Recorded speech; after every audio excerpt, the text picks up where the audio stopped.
Are we live? Oh, I do not have the stream up at all. We are mega prepared, as always. Yeah, as a very professional stream. Made by two vibing to Besso's music. I actually have no idea what's playing for me at this point. This is a Mumford & Sons song I have no awareness of. Yeah, they released like 2 albums without me noticing. Well, I'm in my like songs. I remember I went through and I liked one of the albums, like all the songs in the album before I'd even listened to it, and now they're just like in my like songs somewhere. So every so often I'll be like, this is Mumford & Sons, but I don't know the song. Hello, hello. I'm gonna move that up to the top. There are already people here. Hell yes.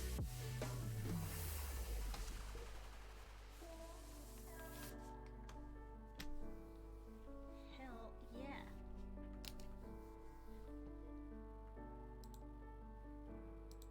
How is everyone doing tonight? Blue, you might once again be too quiet. Again? I haven't even changed anything from last time. It's the same. It might be because for the first time ever we have a song that's going real hard out the gate.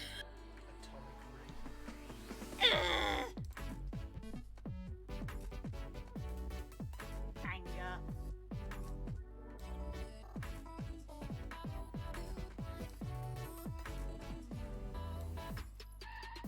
How about that? Because on my screen the levels... I will talk for comparative levels. Yeah. Using my levels gauge, our voices look somewhat even, and the music looks lower than me on the levels that I have.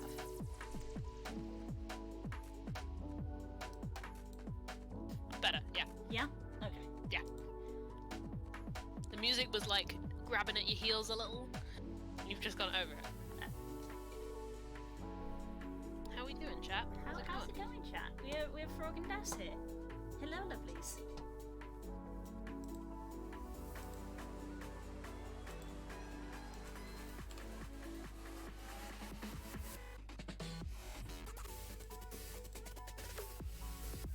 It's being very strange. Whatever. Yeah, my Twitch chat's being weird as well. I can see the messages that people have sent, but when I clicked to see who was here, it was like, oh, nobody's in the chat, it is empty. Oh yeah, it never tells you accurately. Yeah. Well, that's just not true though. It's objectively false. I can see them with my eyeballs. Chat, go down to being the size that you're meant to be. There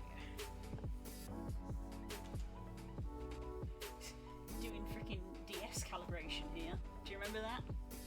Tap corner, tap corner, tap corner, tap corner. Oh man. Freaking. And anytime anything went wrong with the DS, it's like, maybe I'll recalibrate it. I'm sure recalibrate the screen!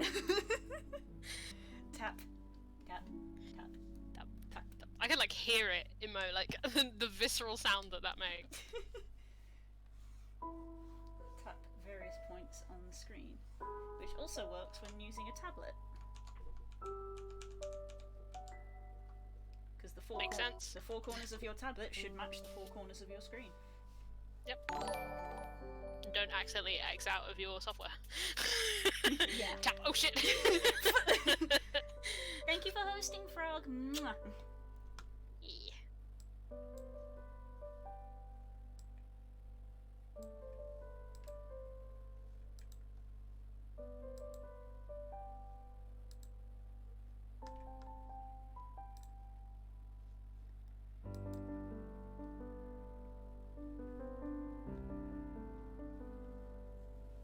You chose a Charmander as a gift. Love it. Yeah. I was like, well, what's? I can't think of something specific. What's like a default good GIF? It's like, well, the keywords are Pokemon dancing, and that's what came up. Good.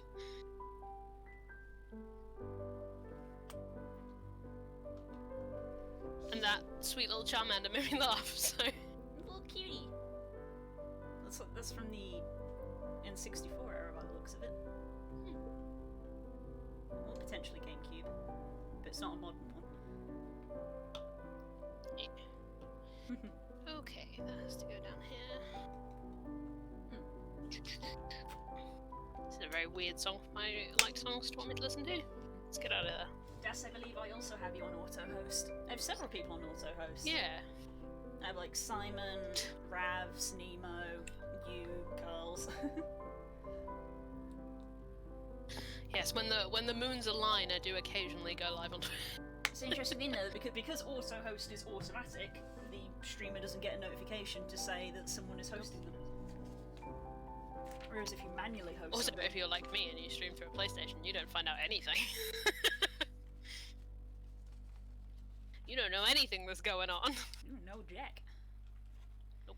Don't even know what's happening in your own chat unless you bring it up on your phone.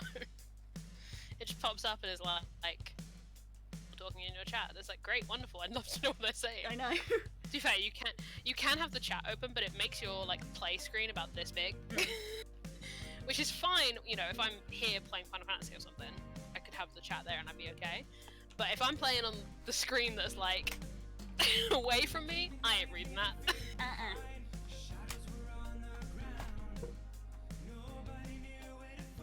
Let's do warm-ups. Right. Do I need to do warm-up? I've been writing today already. You may not need to, and I have not been drawing, so I know. But it has been a few hours, so I probably should. Dash, you'll have to join us in warm-ups, because you have a tablet now. You're going to do warm-up circles and warm-up lines. But then, by rules, if he's been drawing already, then he doesn't have to. Yeah, yes.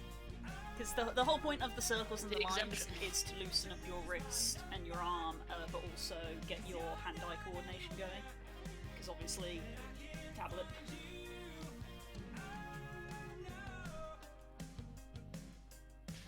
Yes, I did that thing that sometimes happens to me, where at like 11 PM last night, I was like, I could write something. To 4 o'clock this morning. Girls. It's the only time I can write anything, is between those hours. I've been drawing all day, technically, see? Yes, I'm sure you did your warm-up like earlier in the day when you started. Yeah. That's the difference. You did it as part of your morning routine as a healthy adult. No, I don't know that. I relate, but come on. I didn't intend to, but I guess that doesn't matter. Yeah, no, I don't. Sometimes you have a shitty day and you have an idea in your head that's so like syrupy and self-indulgent and like it's just to make you feel good. Nice. And you're like, you know what? This is gonna be my evening, and then it becomes your early morning. Because the minute I actually write and I'm enjoying myself, sorry for the good ASMR. The moment I'm writing and I'm like really enjoying myself, I have no idea what time it is. That's fun. Because I normally, if I'm gonna start writing and I know already that it's like evening, I'll like get in my pajamas because I know what I'm like. I'll get in my pajamas. I'll get as close to as ready for bed as I can be, and I'll have the light, have the small light on, you know. And then I exist in a Nexus time. There's no way of me knowing what time it is until I stop writing, or until my back hurts too much because I'm a tiny writing goblin.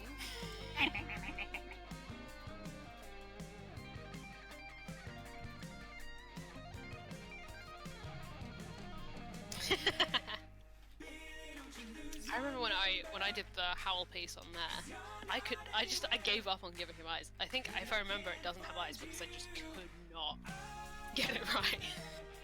Eyes are one of the problematic things. Yeah, I Hands, don't like eyes. it's the thing I sketch. Hey, look at that. It of the things that I sketch, which is not much. Hands and eyes are the things I sketch. But the minute you tell me to get them in proportion with the rest of a figure, nah. Yeah. Disembodied, we can do that. I suppose it's one of those things where it's like, oh, how do people draw hands and eyes? But then it gets flipped around on me when artists are like, yeah, but you draw wings, and I'm just like, yeah, yeah. So, to some extent, you can make the fantasy proportions argument there. It's like, well, you don't expect wings to be like a comparative size. Your wings are still exceptional and are worthy of note, but if you accidentally give someone massive hands, you're gonna notice. Whereas you give them massive wings, I consider that a plus. Well, the thing is, like, when you look into it, this is the moment you realise that with most fantasy creatures, Bigger it's like, wings is bigger better. wings is better, because that's just how aerodynamics works. Yeah. Big fan of big and multiple wings Yes. on the same creature. That's why there are planes that are like 90% wing. It says a lot about us and me that for a millisecond I thought you meant like planes of existence. It's because I've just been looking at the new D&D book, Ah! and so my brain is in D&D mode to some extent, or like the announcement for it. I was like, oh right. Oh, ow. Shapes. Good meme, Frog. Good meme. Good meme.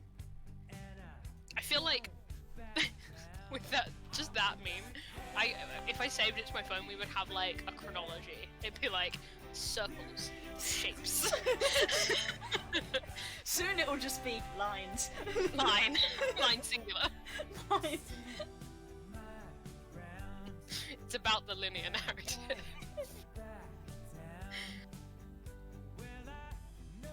Linear Yeah, one narrative of- in this economy. Yeah, right. It's funny that in the many phones that died last year, somehow the meme that survived was the circles meme. It's because it keeps Like coming the back beta- because it's a circle! Circle.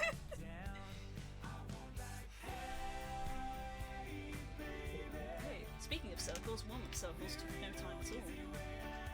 Hey. I think I did them slightly bigger than normal.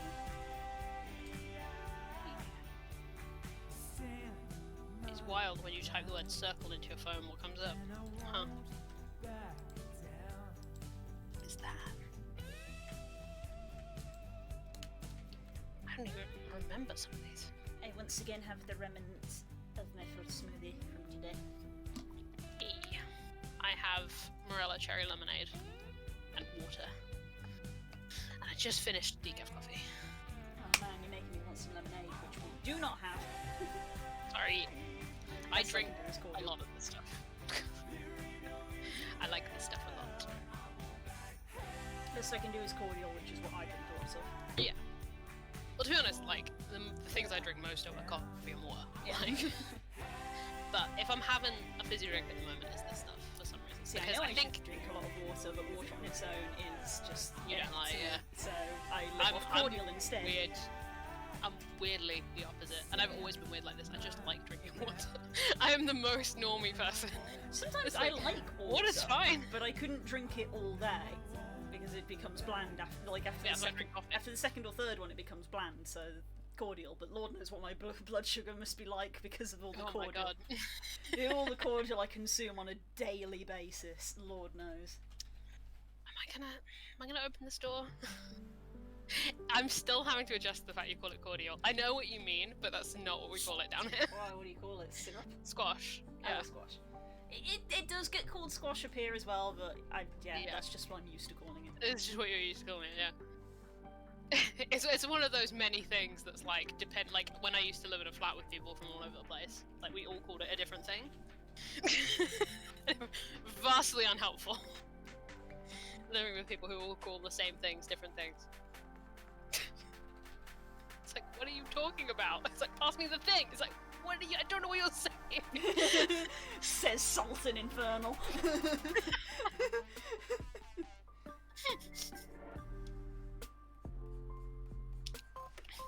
Because it always gets to a point where you have to like explain what it is. So in this case, it would be like, oh yeah, because yeah, this was one of them because it was like gestures at the oven when it was next to the oven where we used to keep our bowl of squash. It was like, finally the orange thing you put in water. It's like, what do you mean? And then like at the oven cooking, it's like the juice. Juice. You know? The water juice. Especially if you're like me, like orange juice and orange squash, different things. Yeah, I would agree. It's like your brain automatically is like, don't call it juice, That's not even though what it's it a is. useful word.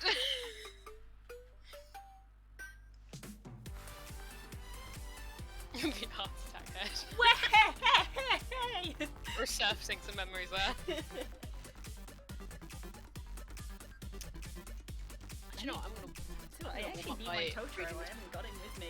When I'm doing art, Totoro like doubles as an armrest. And I haven't got him. I know that. That's why I used this blanket that you can kind of see here for. I just kind of. Oh, fluffy boy. Spotify. I just realised what my Spotify library's playing. Get out of here. My Spotify's like, what if it was time for Anarchy music? It's like, not right now. That comes later. Another day. There we go. Squishy boy. What am I listening to? What would be on brand? Well, I have a playlist for exactly this. So I should listen to it, even though I was listening to it all day yesterday. Rip my recently listened. There's nothing wrong with that. Lord knows I listen to the same music on repeat for endless days on end. Yeah. It just makes me laugh though when I go in my like repeat rewind on my repeat playlist that Spotify makes for you. I'm like, oh, I don't want to listen to it. I just go on my repeat rewind on repeat because I probably want to listen to the same stuff, but I don't know what specifically. And it's just like one playlist that I've listened to a lot, that or like one song that I needed to listen to because the thing I was making I could only make when I was listening to that song. And I'm like, right. Or like I can always tell what I've made based on what's in my Spotify recents. Like if all three of my villain playlists are in there, that's the kind of week I've had. Yeah, we can have. I've had that before, both with myself and with it's other like people. all these songs are on, especially because I don't know why I was gonna hesitate. You know their names now. Emin and Mara have one or two that overlap. Mm-hmm. So it's like if those are the top two on there, it's like okay. Yeah, it'd be the same if like someone logged on in the morning and it went, Blue listened to Dalmara's playlist 8 times. Yeah. I'm so glad it doesn't show you a number. I think I know what you're drawing today, by the way. Speaking of your Spotify history. Would I be correct in assuming? The person whose probably playlist not you've been actually, listening because to all day. I just picked several playlists to listen to while I was walking, but I feel like I should probably try to continue X this week. Makes sense. Yeah, that's fair enough. I just remember seeing you listen to it like sometimes on a Tuesday. I'm like, what character playlist is Blue listening to today? It does normally happen like that. When I don't have like something in mind to draw, normally a character playlist helps me decide.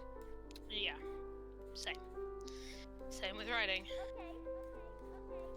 I'm now looking at my repeat rewind. That's how I used to do it before we even did streams, just when I was like, man, I kind of want to draw a thing. Character playlist. Oh, here we go. Here we go, yeah. Puts on the headphones, oh yeah. Because the thing is, if you're anything like me, the character playlists are almost 100% visuals for like scenes to do with those characters. Yes! Just to be like, so boy, it's like, boy, I already sure have wish I could visuals animate of the this. song. Yeah, me too. I've never wanted to be able to just like instigate the talent to do like oil painting. Like when I listen to some piece of music, I'm like, I have the craziest like art piece in my head and I have no way to translate it. Okay, warm-up lines are done. Time for a warm-up sketch. Yeah.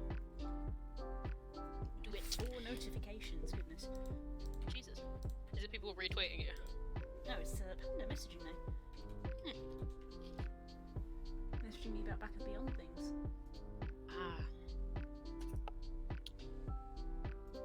You can see my Back and Beyond things. Song makes me laugh, I need to get out of it. I listen to this playlist, has a couple of pieces of music in it from Sims Medieval. it takes me back to Sims Medieval.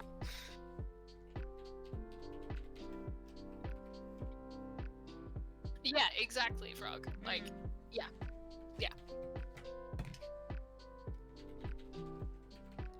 I remember so vividly. There's a song on a character playlist who potentially might end up in a novel. But I remember I was listening. I just had my like phone on shuffle while I was with my sister Vicky, and this song came on. I like doubled over. I was like, and she's like, what? I'm like, I'm gonna have to finish this whole book to understand, to make you just to make you understand why this specific song hurts me so much. Because there's no other way for me. That's pretty funny. I will give chat the name of the song just for shits and giggles. It's called Above the Clouds of Pompeii. And it does things to me. It destroys me emotionally. But it's like explaining. I have to explain like four characters' entire lives to explain why that hurts. Excuse me. I feel like leaving this out was a slight mistake because it's starting to taste a little funky. Get that shit out of here. Yeah, that's the thing. If I need to flesh out a character, like the woods, the woods are great. Like I remember doing that for Flare. Put you on Flare's playlist and just like walking up and down the woods, thinking it through. What's up, Kay? Hey, Kay.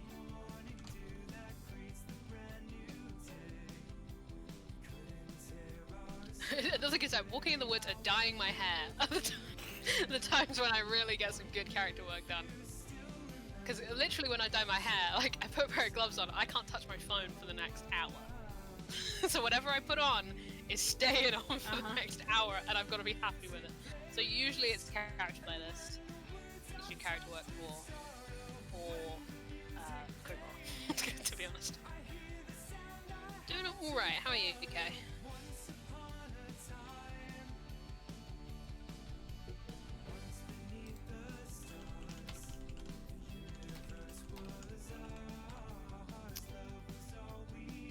Gonna read this back and edit it for my warm-up, and I haven't even started doing so.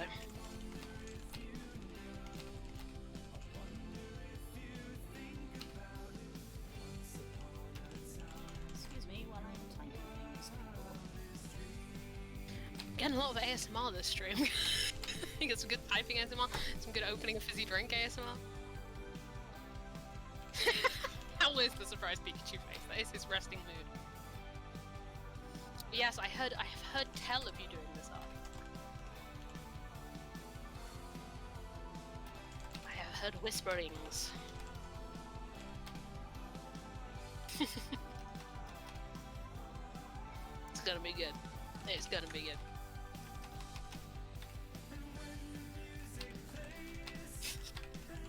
Do Aurum now, run.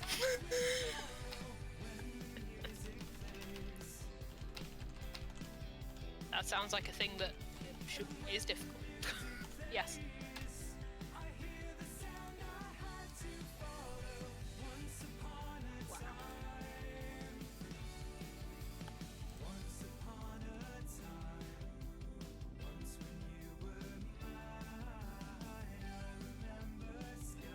That's hard to spell good luck drawing. I feel that.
Yeah, stretch out, Death.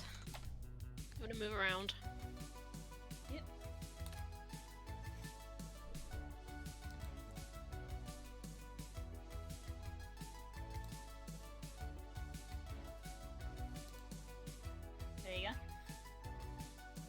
That's for you.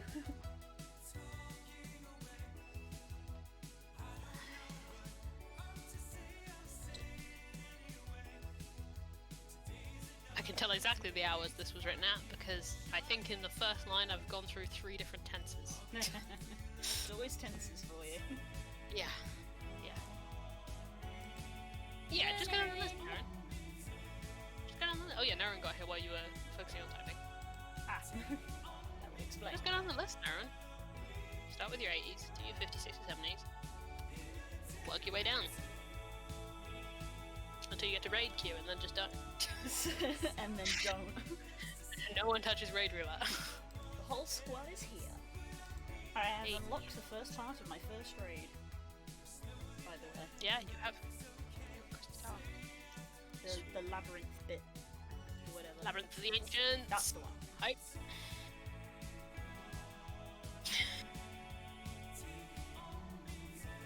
Hey, nice one, Ness. Unfortunately, it was very out of tense.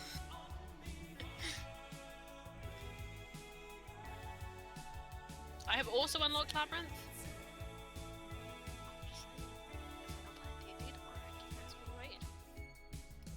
Well, when it was Okart happening this week, does Kay need it bumped forward again? Yeah. Talk in Discord. But yeah, that's a interesting thing that can happen. I love Crystal Tower. Crystal Tower's great. I'm good whenever. Please, can we do it Thursday? Yeah. I am once again begging for us to stick Yes, to the schedule we have. Did we discuss it on the stream or before we started? That's how bad my memory is that I've already forgotten. Before we started. Before we started, okay. Before we started, me and Curls discussed the fact that moving Okart by one day totally threw both of us off last week. For those in chat, for like 2 people in chat that don't know, we normally play Okart, my D&D campaign, on a Thursday. We played it on Wednesday last week for scheduling reasons, and everything went to shit immediately after.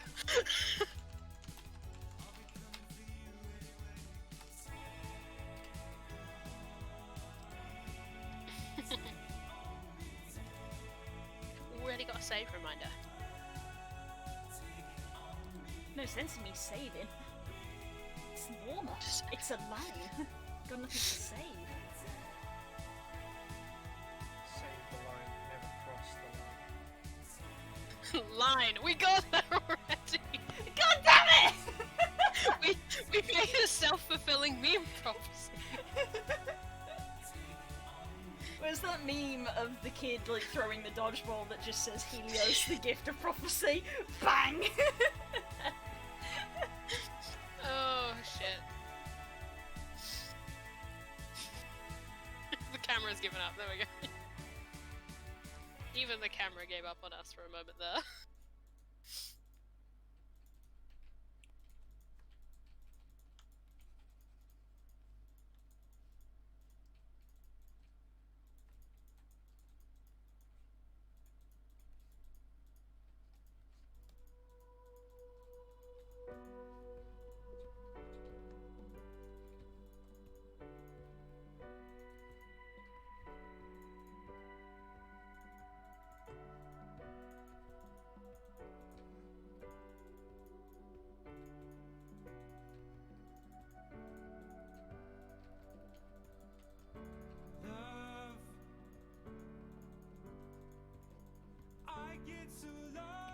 They're very different sets of shapes. Your 3 choices. So it depends what kind of shapes you want to do. What kind of posing you want to do? Yeah. Zagreus is very pointy. There's a lot of squared shapes.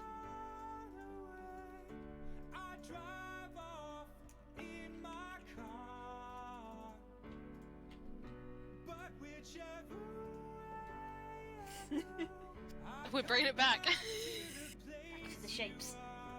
This is an art stream. Shapes and lines is very much our stock and trade. It's in our prerogative to talk about lines and shapes. Yeah. I probably don't think about shapes as much as I should. Consider shape. But I am a fan of lines of action. In that I like generally things to have a little bit of motion to them.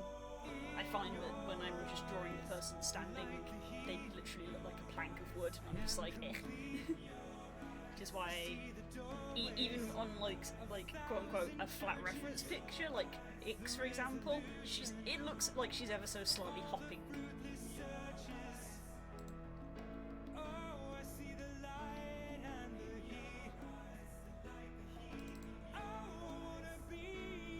And case in point.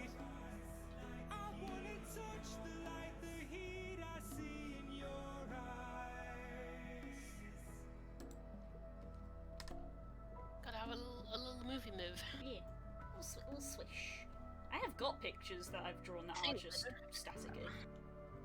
Like, That's the thing, like, it's one of the things I know even from, I don't know why I know this, from like when people pose for cosplay pictures. Like, you don't want to just be like straight onto the, you know, you want to make it dynamic in some way. I know they say with that to do like a triangle with your body, but obviously it's different with that.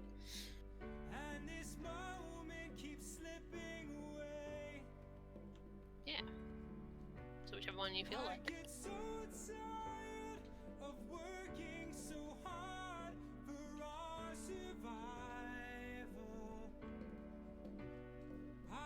To my time with you to keep me awake and alive, and all my instincts they return, and the grand facade so soon will burn, without a noise, without my pride, I reach out from the inside.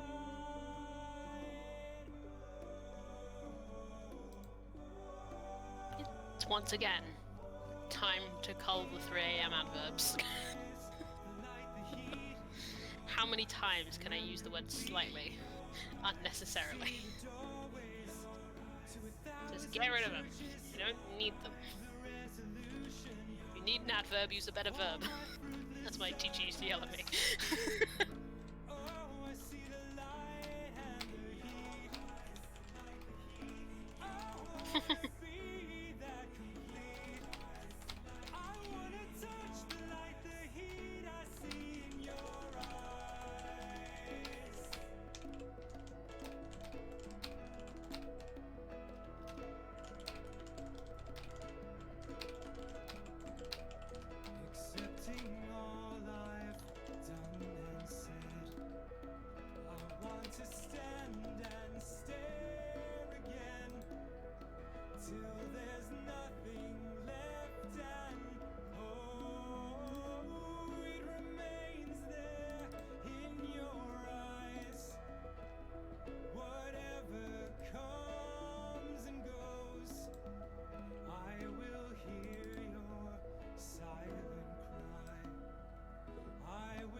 I can also tell that before I was writing this, I had been watching Shakespeare plays.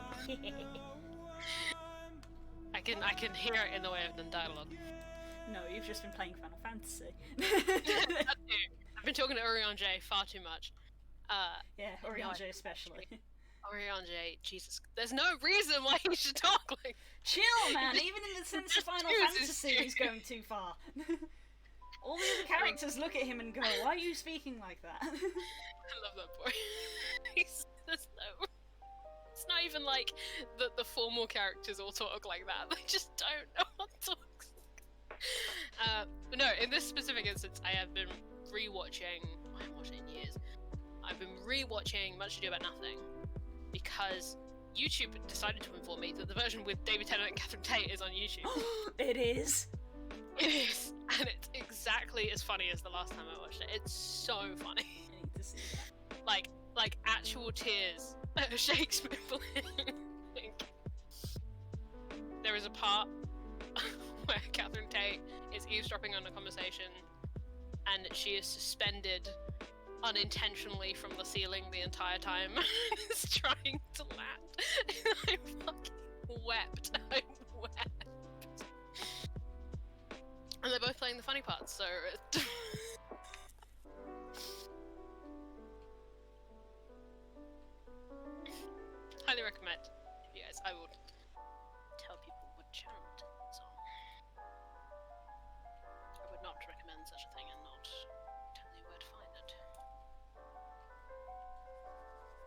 And not like a bootleg. I mean like the proper film version recording. that the theatre made and sold. Nice. It's the Grand Theatre. That's the easy one to remember. Grand Theatre YouTube channel. It's very funny.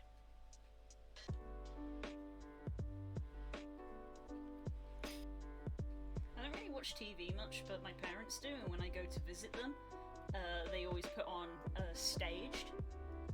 If you've been seeing that on the BBC, which is I have not. which is I don't watch. it's a lot of TV. called Staged because I believe it is scripted, but it's behaved in a way that it isn't scripted, and it's like it's presented as David Tennant and Oh yeah.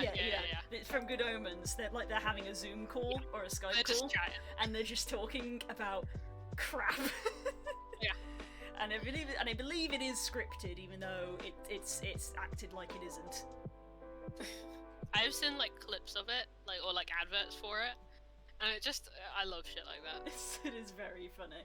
So that's the only bit of recent TV that I've watched, which is every once in a while when I visit mum and dad, they put that on for me to watch because they know that I really like David Tennant and I really liked Good Omens, and they were like, "Oh, Yeah. this has them in it," and I was like, It's "Ugh." tangentially related to that thing you like, the way the parents do. Yeah, there's been a lot of theatre on TV, and every time my dad will be like, "This play is on this channel." I'm like, I don't watch television, but thank you. I will see if I can source it later. Because the National put a lot of their stuff on TV recently. And such. Which is very nice, because it means I can still engage with theatre. No, I haven't watched, normal TV in ages. Apart from when my dad's watching The Chase, and I enter the room to ask if he wants a cup of tea, and then I begin participating. And then you get distracted. My dad watches a lot of quiz shows, and I am also one of those people. So if Tenable's on, if The Chase, Chase is the peak. I'm sorry. Tenable's not for me. I saw Tenable once again. Tenable doesn't make any sense. Yeah, to I me. was passing through a room again on the way to the kitchen to make a cup of tea when I was visiting mum and dad, and I remember stopping and just going, "Why are you watching this?" And my mum literally looked up from a magazine and she was like, "Oh, I'm not," and I'm like, "Oh, because this is trash." Tenable's pretty bad. Every so often you get a good question on Tenable, and you're like, I know some of these. If you know some of them, it's okay. But if you know nothing, it's like, what's the other one? There's Tenable and there's another one that I really don't get on with. Pointless I can kind of get on with, but My family The like Chase Pointless, is so that again Yeah. comes on a lot when I'm visiting. I'm the only one in this house that likes Pointless. So, and I'm not very good at Pointless, but The Chase is peak in this house. The Chase wins all. I am so sorry to anyone who is not. We're not British. talking about British daytime television. Lockdown's changed us. Oh. But yeah, no. It is actually. Yeah, that's my only engagement with TV for the most part. That's true, yeah.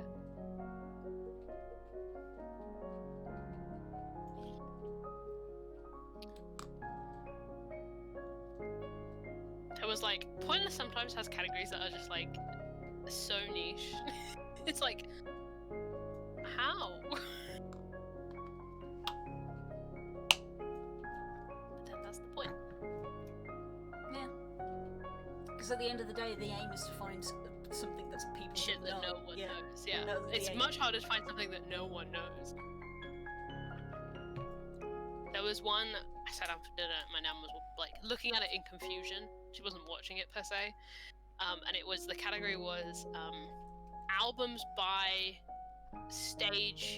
musical stage artists that are original or something. So what they wanted is Alfie Bowe's original work, the names of his albums. It was I was I hate that I know some of this.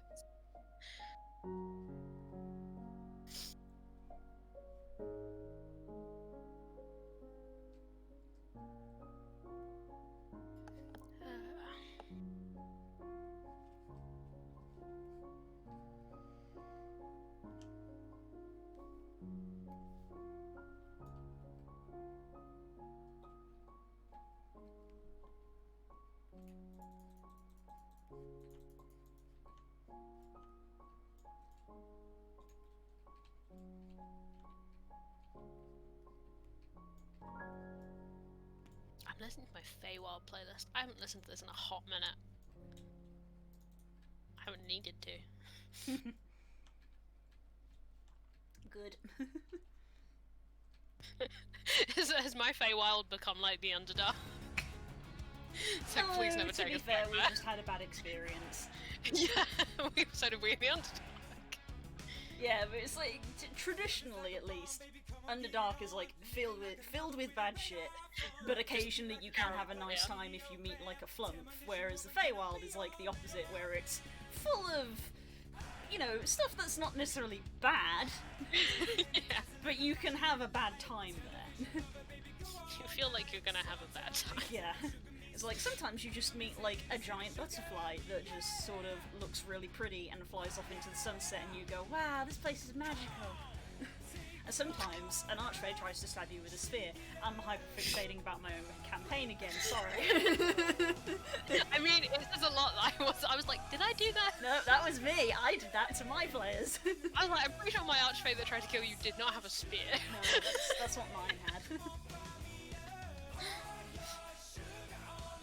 It's always the fucking archfey. Archfey, man, they have problems. Basically, the Feywild is fine provided you don't meet any Archfey. Feywild is fine as long as you encounter no Fey. Yeah, that's basically. As a cat tool. Cat tool. As in it, like, produces cats.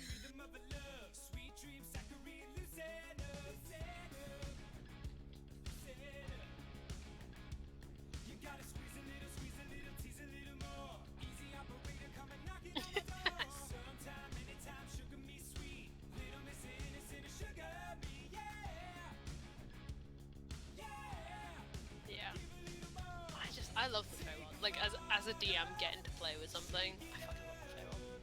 I had fun going to the Feywild. It's just like you can kind of do whatever. It's fairy tale rules, right? Yeah. It's like anything that's just take your map of material plane and put it through a high fantasy filter of like, Yeah. you see this forest? It's now made with giant mushrooms and has bioluminescent flowers in it. Yeah. You see this big wheat field? It's now entirely filled with sunflowers and home to giant bees.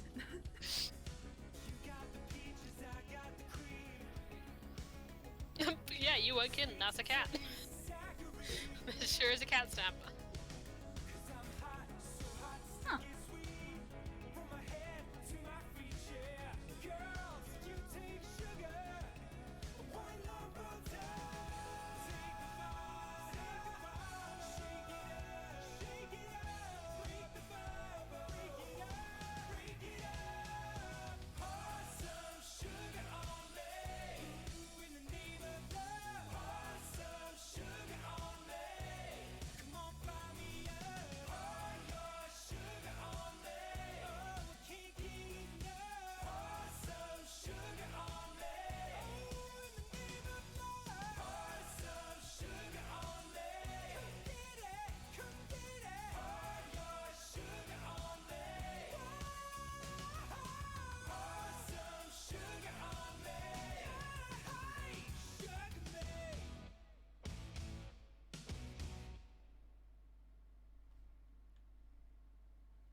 Oof, this is a 3 AM sentence. None of these words connect to each other. I think I know what I'm getting at. But anyone else reading that sentence would not. it's a lot of like, I can always tell when I've written stuff when I'm tired or when I'm really like in it, because I miss like phrases of about 3 words, just randomly, because my brain is like that far ahead of me writing. So sometimes my writing wants to catch up to brain and just skips whatever was in the middle. That's how Usually, my brain works when I'm connective. talking. Yeah. I had this problem literally yesterday with Spook, and when he just looked at me and was like, "What did you just say?" I was like, "My brain thinks too fast for my mouth." Yeah, it's like, well, I just went from A to E because I thought all those consecutive letters, but I did not speak them. Yeah, that happens all the time. When I'm writing, when I'm speaking, yeah. It's only until I literally have to read it back that I'm like, Jesus Christ.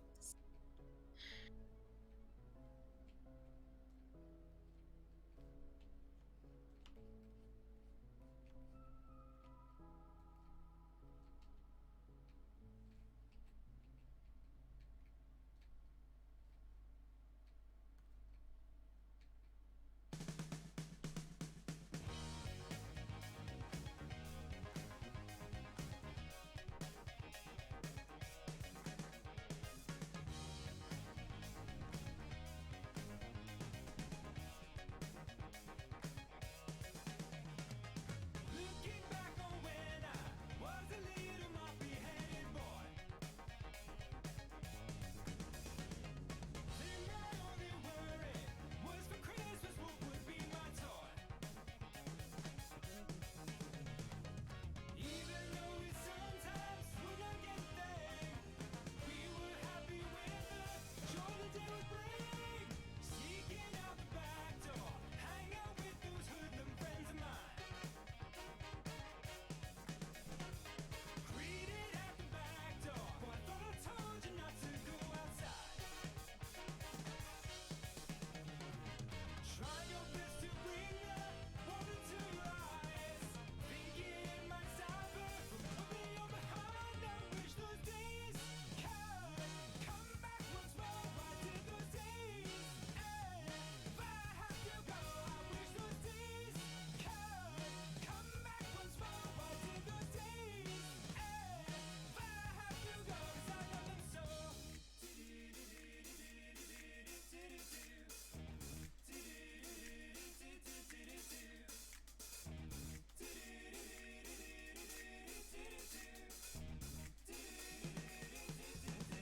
Whoa, brother said he's telling about you playing doctor with that girl.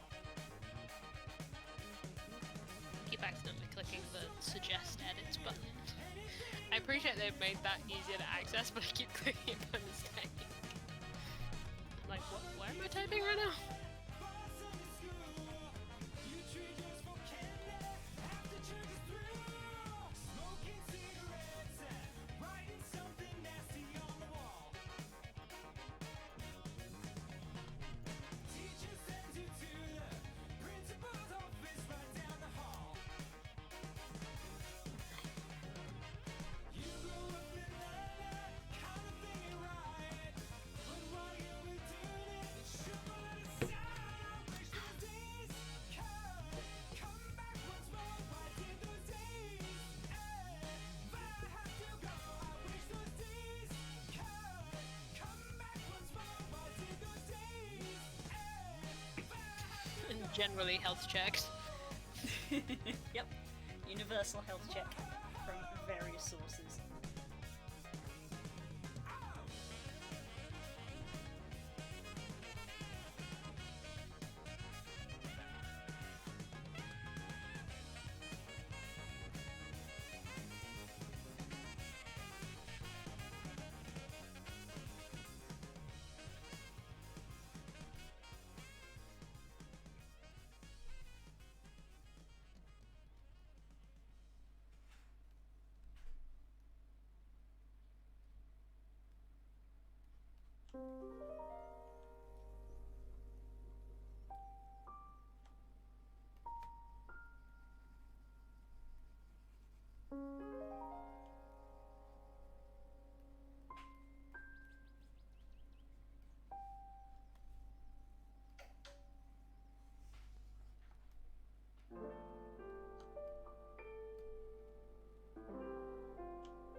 don't even know what word I meant to put in there.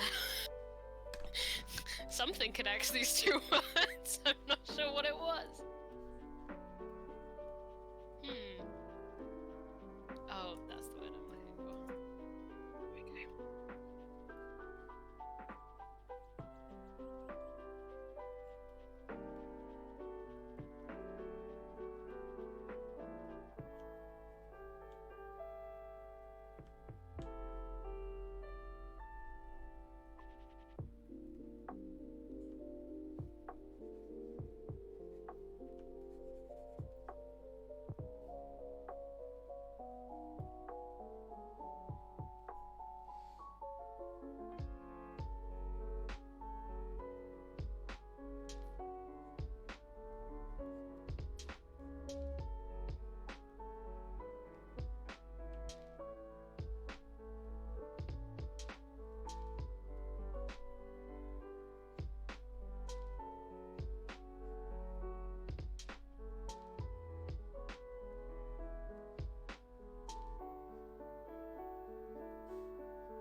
like it's been a very quiet stream. It has but actually, now that you mention it. We haven't spoken for Oh, wow, probably I a good spoke. 20 minutes.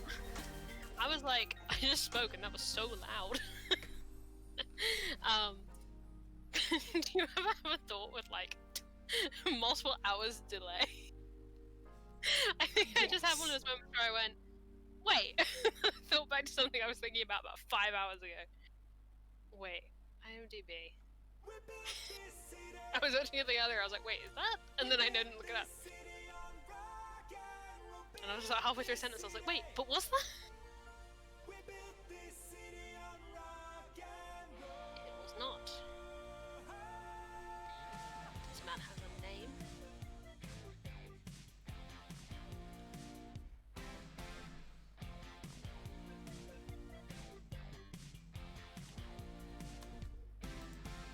I am also busy. Yes, this is true. Yeah, We're both everyone's very leaving. concentrating tonight.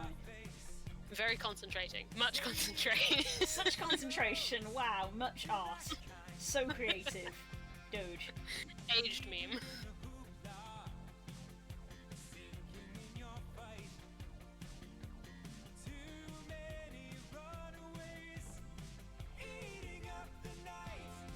I'm just vibing with my minis. See, everyone's just doing their shit.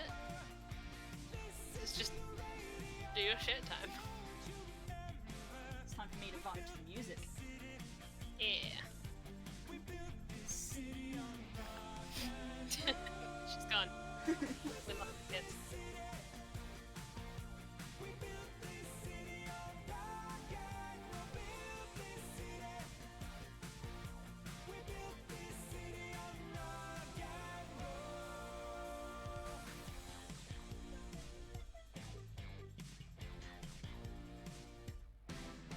Someone's always playing Hello, Trips. Operation games. Who cares? They're always changing. It's just like that one the other day, Naruto. We just wanna dance here. Someone stole the stage. They call us irresponsible. Write us off the page. God, she's gone. Step 1 is done. Load, damn you. Ooh, they are some shapes. Ooh. I'm so excited. Hello. Oh, good night. How are you? Shape hype.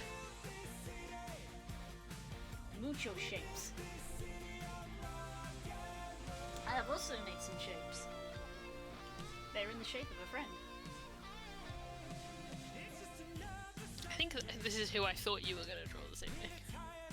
This was one of the playlists I was listening to. Yes. Unfortunately, I say unfortunately, the stream playlist does lead me into this because all of Danny's songs are suitable because she's just The from same that vibes. era. She's just from that era. So Right.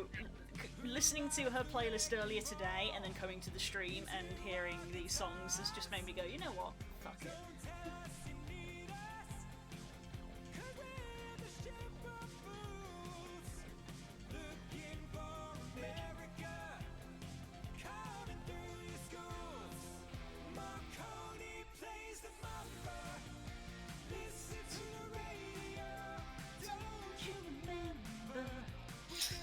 She's gone on stream.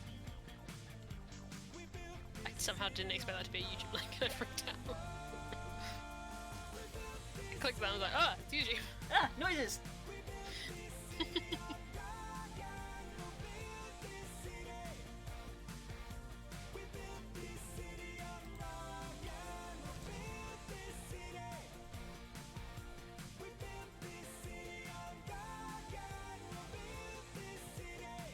One of my my own writing pet peeves that isn't actually a problem, but for some reason my brain has decided that it dislikes about me. I'm like really sensitive to it at the moment. I'm just like, yeah, I'm in that between space of like, does this bother me because my brain has picked something randomly, or does this bother me because I think it's bad writing? Yeah.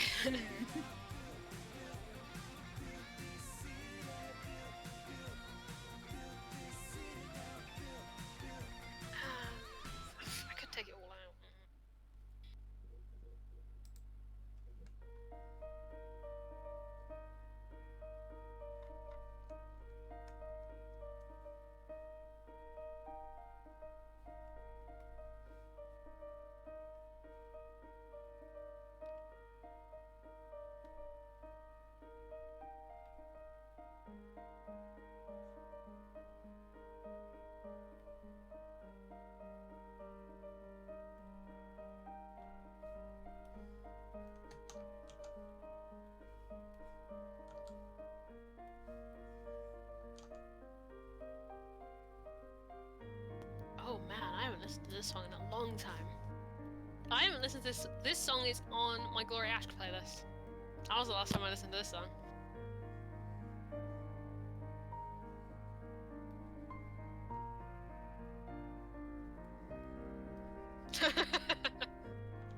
And, you know, yeah, I do hate when people have the healer will deal with it attitude when they're not in like a Discord group with the healer.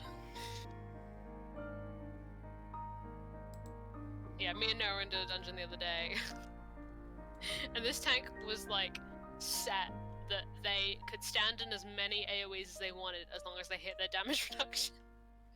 So like there would be moments where there's like 3 AoE. This is an AoE heavy dungeon. There's like 4 AoE stacked on top of each other, and then I just see with no small amount of horror as a red mage in the back as this tank just pops their damage reduction and just stands there. No. It's not a big AoE. Yeah. And just died. Yeah. Just immediately died. And it's like, well, I don't have. Well, I did have my res at the time. It's a 70 dungeon, but like, like me and Nerem weren't in a call. Like I just needed to run it really quick to do main story progression, but I could feel the irritation radiating through the internet. From a different country, a different continent. Right.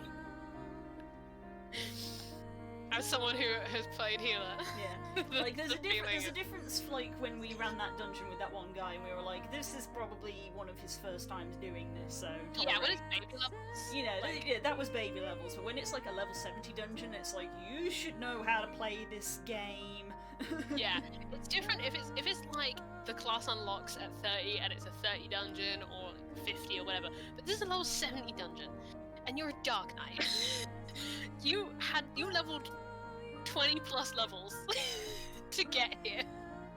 How has someone not killed you? Yeah, that's when it is tempting to do the, you know what, I'm just gonna let you die, and if we wipe, I don't care because you need to learn your lesson. Yeah.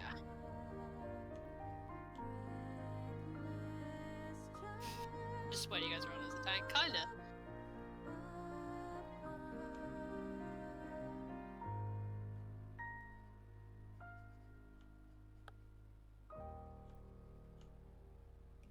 Dark Knight 30? I thought that when I said it.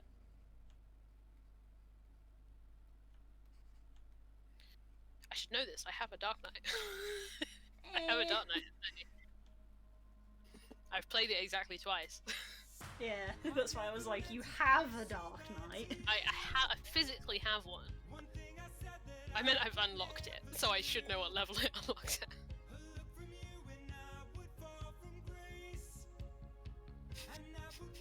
Das is exactly that, but K as a gunbreaker going to 1 HP doing that.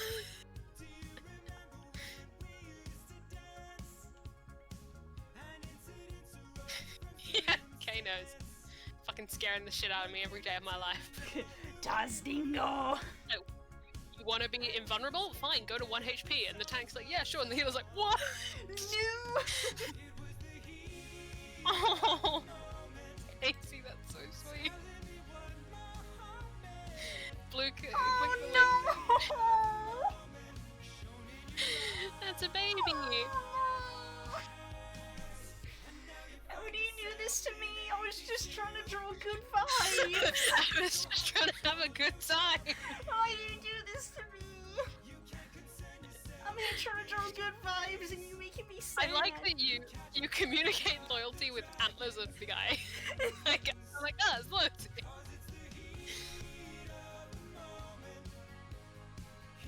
It's fun tormenting Nero with it. Is it not fun tormenting me? I'm glad. Stop doing it. I'll stop.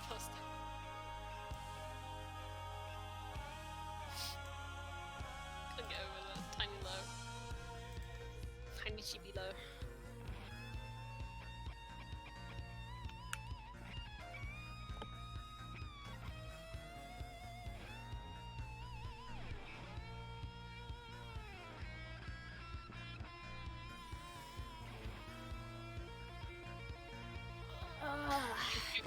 Stretch, but you don't know what you've done.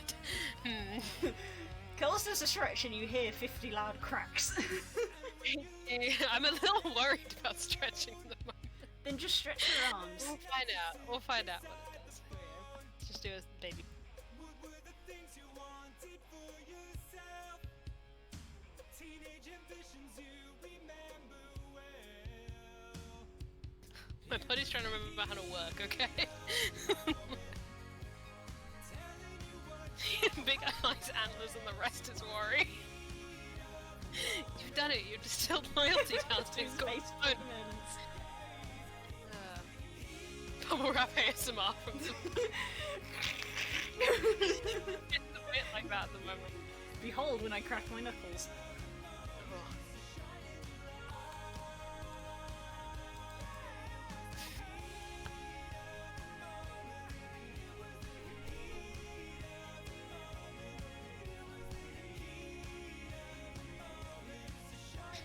Yes, my back is particularly bad at cracking at the moment because I had a bunch of stuff sorted in my back and they were like, make sure you keep it going. But I had another thing done, which means I have to rest. Oh, that's not a good combo. So I tried, I was like, oh, let's push it a little bit. Let's just go for a little walk and we'll see how we go. It did not end well. So I'm just dealing with my back sounding like, like bubble wrap at the moment. Why would they do those two things at the same time? Why would you give counteracting? Unfortunately, they were both urgent for opposite reasons. Oh no. Yeah. Welcome to your life. There's no So they both needed doing. There was no way to not do them now. even while we sleep. We will find you acting on your best behavior. Turn your I don't know how to take that, Trips. picture. Everybody wants to rule the world.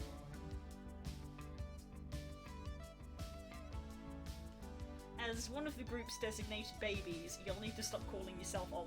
It's my own design. That's what I was saying. I'm not, that's the problem. Although my dad keeps pointing out it's my birthday next month, and I don't like that. I don't like that.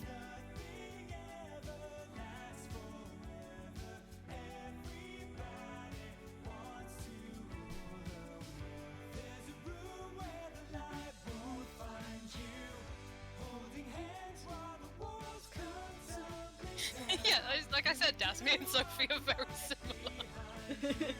It's not easy being I'm old. also externally about 85, like in the way I just decide to present myself.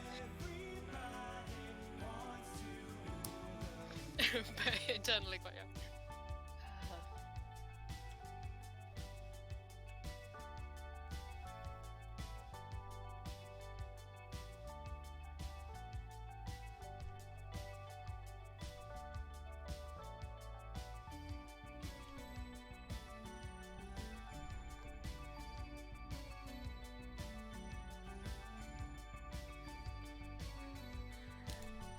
And behold, I learned that while I have drawn paws many a time, I have almost never drawn hooves.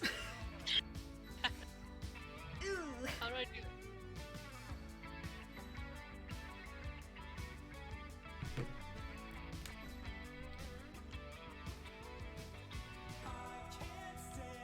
They are good hooves. They're very good. The leg was sort of doable because, you know, paw leg and hoof leg are interchangeable, it's just the bit at the end.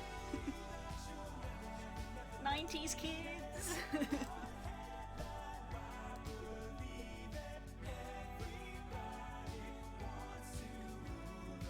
Good shape.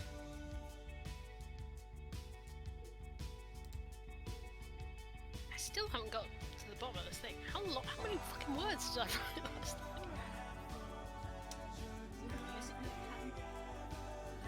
Probably. Oh, there is. Oh, nearly 2k. That makes sense.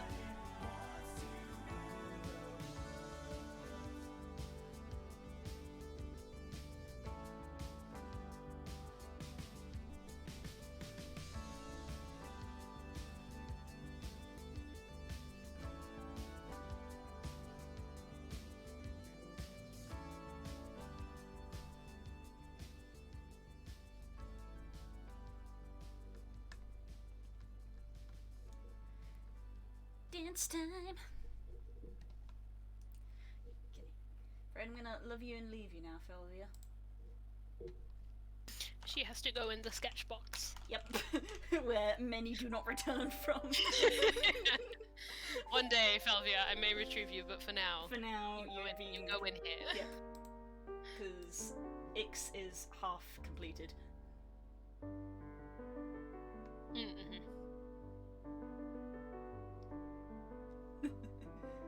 I get that. Yeah. You see, the trips, the picture was the result of the music. I was listening to the music and I was like, you know what? I gotta draw this character, because it's just her vibe. And I listened to her playlist this morning.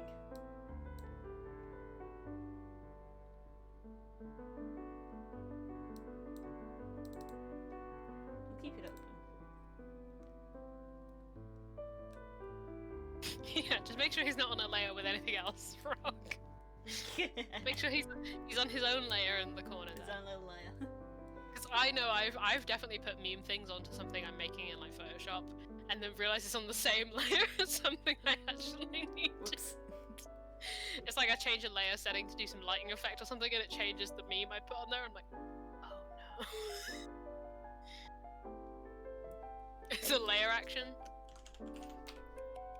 Respectful golf clap.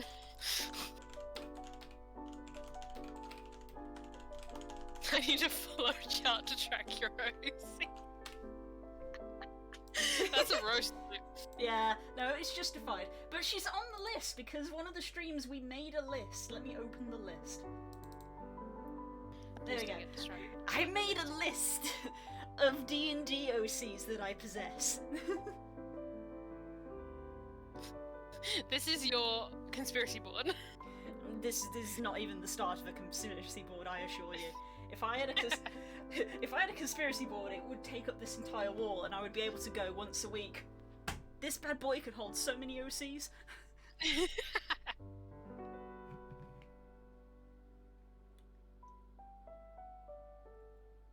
Yes, observe trips. This is a selection of some of my characters, and also a tally of what the most popular races are, which are elves, Aarakocra, and kobolds.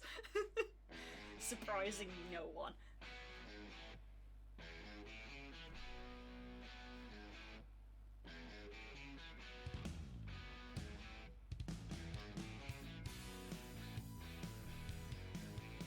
I also realised, actually, thanks to Spook mentioning this, that kobolds is actually 4, because I forgot to include Punt on this list. I was gonna say, did you forget Pun? I did forget Punt. How did you Pun? know? Yes, no, right. How did Because you... when you said you were missing a kobold, my initial thought was, oh yeah, Pun. Punt. Everyone loves Punt. I remember Pun. I played a side Pun for all of 2 hours. With Joanna, who I need to put Joanna somewhere else and use her somewhere else. Because she was like too good of a character to throw at one shot. I gotta use her again, I think. Because she was based on something really cool. So I feel like she needs a reprise. Yeah. When I think about Punt... She's a really good backup character, actually. Like, in case a PC dies. Like, she's a very good, I could throw this into a campaign kind of character. Yeah, Punt is sort of more one-shot territory, I think. Pun is big. That whole squad was big one-shot territory. You guys had it right. That's the way to do it, man. Naren was Yeah. visiting England, Das was like, we'll do a one-shot, and so the three of us started scheming in the car. I still occasionally see that screenshot. I have it when Spook was typing and it had his full character name, and I just missed the memo. Like, no, everyone forgot to tell me that you were making tiny people. We didn't really get time, we only had time to... No. It was literally the three of us, and... You guys were hanging out in real life, Yeah. and obviously I'm not there. Yeah. But like... And it was coincidence because... That was almost more funny. Because the four of us had made a plan together, and then Nemo coincidentally had made a little goblin, I think. So he was also short, and you were the only one that we hadn't had a chance to message. So For you, chat, I you played were the Matt. only tall person in the group. Yeah. I loved that as well because it was like... Campaign for equal heights. Yeah, that was like you, like we were in like a prison, like in a combat prison hell, and you guys were all just like in there for like a meme reason, and Joanna was like a bad person. So it was like the one tall person was also like the one legitimately like bad. It worked out so well. It was I beautiful. mean, we were mainly there for meme reasons. Punt definitely exploded something. But like Joanna was a bad person.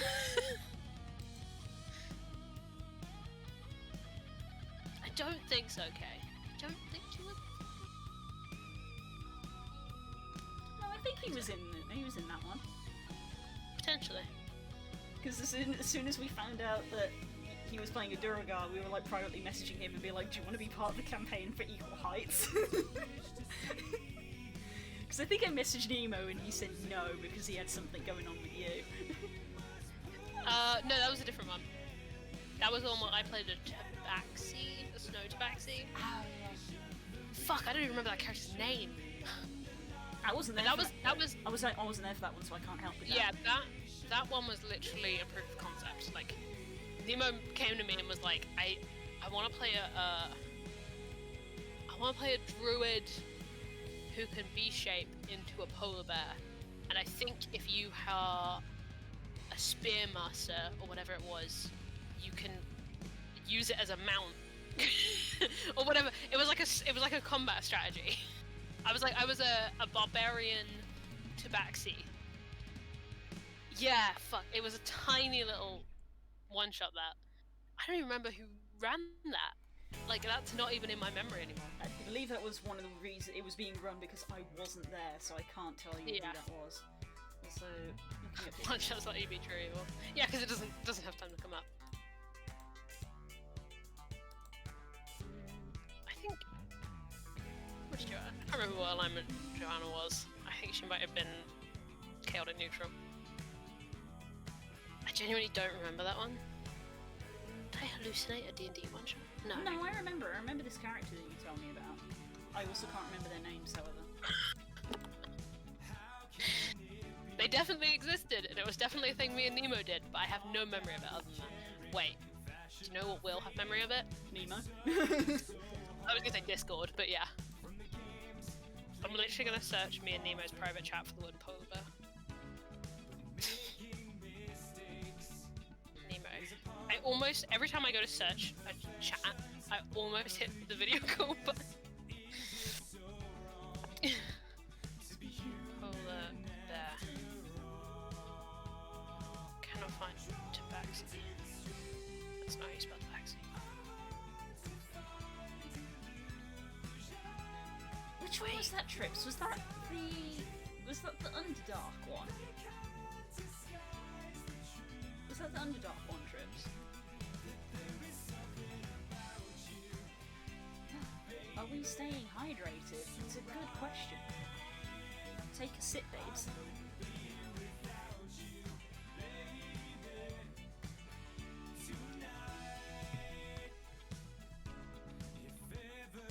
Did I didn't hallucinate this one shot, right? No, Someone please. I remember it. I remember you telling me about this, like, snow tabaxi, because I was like, oh, I also have a snow tabaxi, but she's a druid, ironically.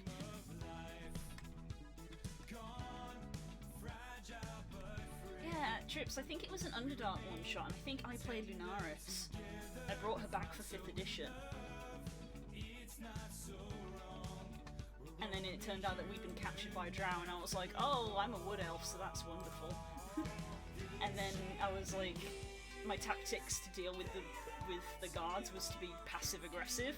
So anytime they were like, do this, I would just like go limp on the floor and they would literally have to drag me, and I was like, this is so silly, because I don't know what to do.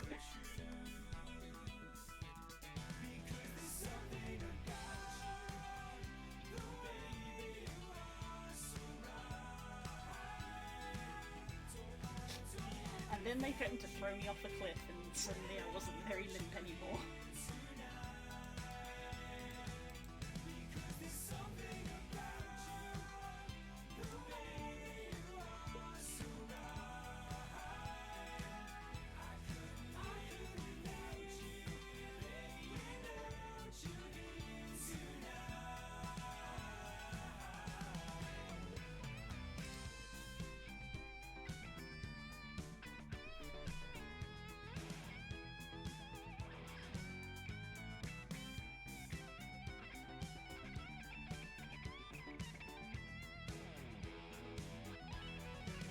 I found the phrase, how much HP do you have as a bear?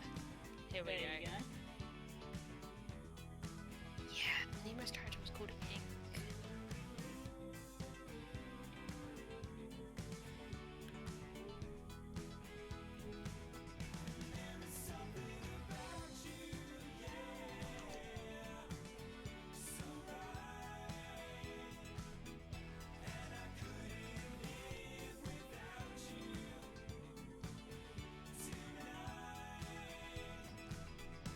I found it. Drift was the name of my character. That's cool, because I know how Tabaxi name works. Do you remember what the Drifting, long Drifting Snowflake was the long one. Aw, that's cute. I have, what was it? Dawn. Dawn's first light Yeah. is mine. Oh, remembered another character, Oh no. but she's in the mist because it's only a concept. 9 a.m.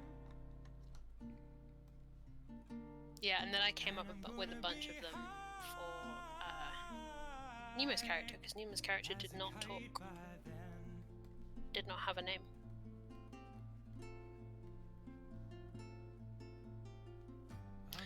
It's really funny because this chat is obviously, we were talking after SKT, so at some point it just goes to like random numbers. I will go ethereal next turn. I don't even know what that context was. Sure.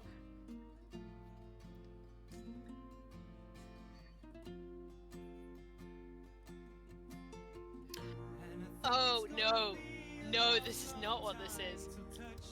See, that's why I can't play evil characters for extended done times, because I do feel bad about doing bad stuff. I can play, like, a villain as a DM for periods of time, but I couldn't just play an evil character continuously, because I, as a person, don't like doing evil stuff. Straight up evil is, yeah. Yeah. I'm okay with certain grey areas, but yeah. It's not a problem, Trix. It's not a... Can you see how organised this is? Put it away, Blue, you were trying to drop it. Also, this is not talking about SKT. This is when Nemo ran Kuzlam for me in Okar. Is what this conversation is. Remember that? Later time. Raise your kids. In fact, it's cold as hell. And there's no one there Yeah, that session was heavy. to raise them. Yeah. If you did, You can kind of go into some grey, but you still feel pretty gross. and all the science, But then, like, I can't imagine maintaining straight up evil it's just my for a long time. Yeah. 5 days a week. Like, I've only had, God, like... God knows, famously, I'm okay with some grey characters, but Yeah, I mean, I've done grey plenty of times, but I think there's only real one, like, obviously the writing we talked about last week where I was just like, ugh, but I think there's only one time in a campaign, which, again, I was DMing, where I was playing an evil bastard, and, like, when the game had finished afterwards, there was just this silence, and I was just like, I need to go outside. yeah, I need like to when go you outside.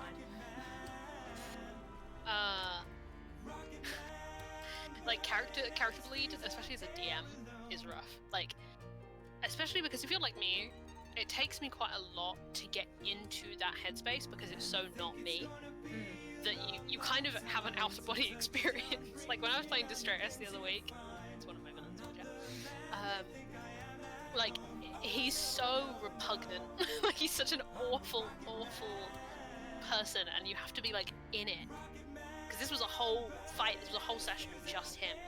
And you have to be so in it, so you spend all day like listening to their playlists, like getting into the zone, and then you have to get the fuck out of it. Because it's nasty in there. And I think it's gonna be a long, long time. And there are some sessions of D&D when you come out of it and you're just like, guys, I'm sorry. It's gonna be a long, long time. I definitely felt that with Marin a lot. There was a lot of days where I would message people and be like, I'm sorry. I'm so sorry about her. I've apologised for my characters plenty of time. Yeah. Even Posey sometimes. Yeah. I feel like over the Messaging years, Stacey like, I'm sorry. I feel like over the years I have maybe gotten a bit better at having a disconnect, Yeah. but only sometimes. Yeah, and there are some times when you being really in it is good. Yeah. Because if it's like emotionally charged or important to your character story, you want to be in it, even if it does like in the moment upset you. Yes. You just want to make sure that, you know, it hasn't upset you. Like, it's upset that part of you that is them. and taking time to be like, nope, that's their shit. I'm not bringing that into my life.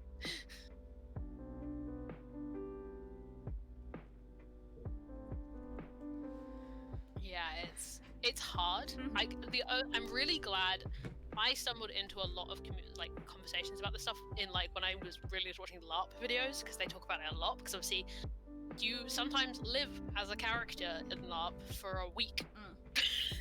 Like 24/7, and I can imagine the character bleed on that. Holy shit. If I can get like crazy into character in a 3-hour D&D session, I can't imagine living as a character for a week in real life. how that would get in your head. Yeah, and again, especially if you are playing a villain, like if I was LARPing, I would have to play a good person, because I couldn't bring myself to do bad things.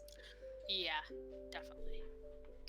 Especially since LARPing especially is very much acting and much more real. It's all of you. It's literally you, so it's like you're not just, you know, saying, oh, my character does this. It's like, you have to go do said thing. Do it. Yeah. And I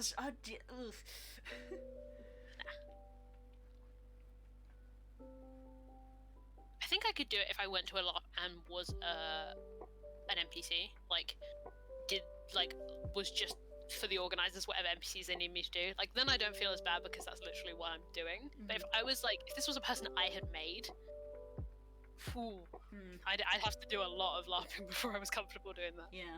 But on the flip, Probably with people that I knew. But on the flip side, there are those really good moments where, like you said, you're just so in it, and like it's adrenaline pumping, and it's like I mean, I think literally everybody in the chat here can count several times where I have really gone in really far, and I've been like, you know, hitting the table, and at least in 2 famous instances, literally cried.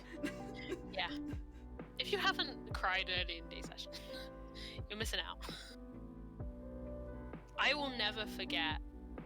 I've got an example of the same person's character dying in both instances. One as a DM, one as a player. Oh. But I remember when Varys died in SKT and we took a break, because DMs, you should take a break. The character dies and you need to deal with it now. But like going into, I think I was at uni, going into my uni kitchen and putting the kettle on and being like, I'm gonna make a cup of tea, but I was like so like in emotional shock. Like that feel of holy shit, like, because you're in it. See, Can't stop getting killed so many times. Trip Snows. Don't make me get the book out. I've already brought the book out once on this stream. Nope. Yeah, getting Blue to yell at you. Getting Blue to yell at you is an achievement. It's just achievements now for DMs of how far can we push this before Blue, what Blue emotional snaps? range can we get Blue into? How far can Feels we go good as a before DM. Hell Blue just yes, it snaps? does.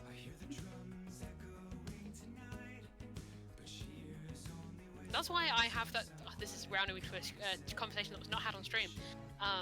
We were talking about screenshots from D&D that we have that are completely out of context. But I have one from Oak Heart of everyone just staring, like disassociating into space, because like as a DM, those moments when you know your players are in it are the best shit. That moment when I announced that another, you know, like that moment doesn't mean anything necessarily unless you care. Mm-hmm. Like the fact that Ilsa Elsrith was murdered in the night in the tavern building where you guys were only matters if you care about the plot of Fallon's War, if you care about what you're trying to do here, and what it looks like, and like, I it's that validating moment of going, oh, okay, they care.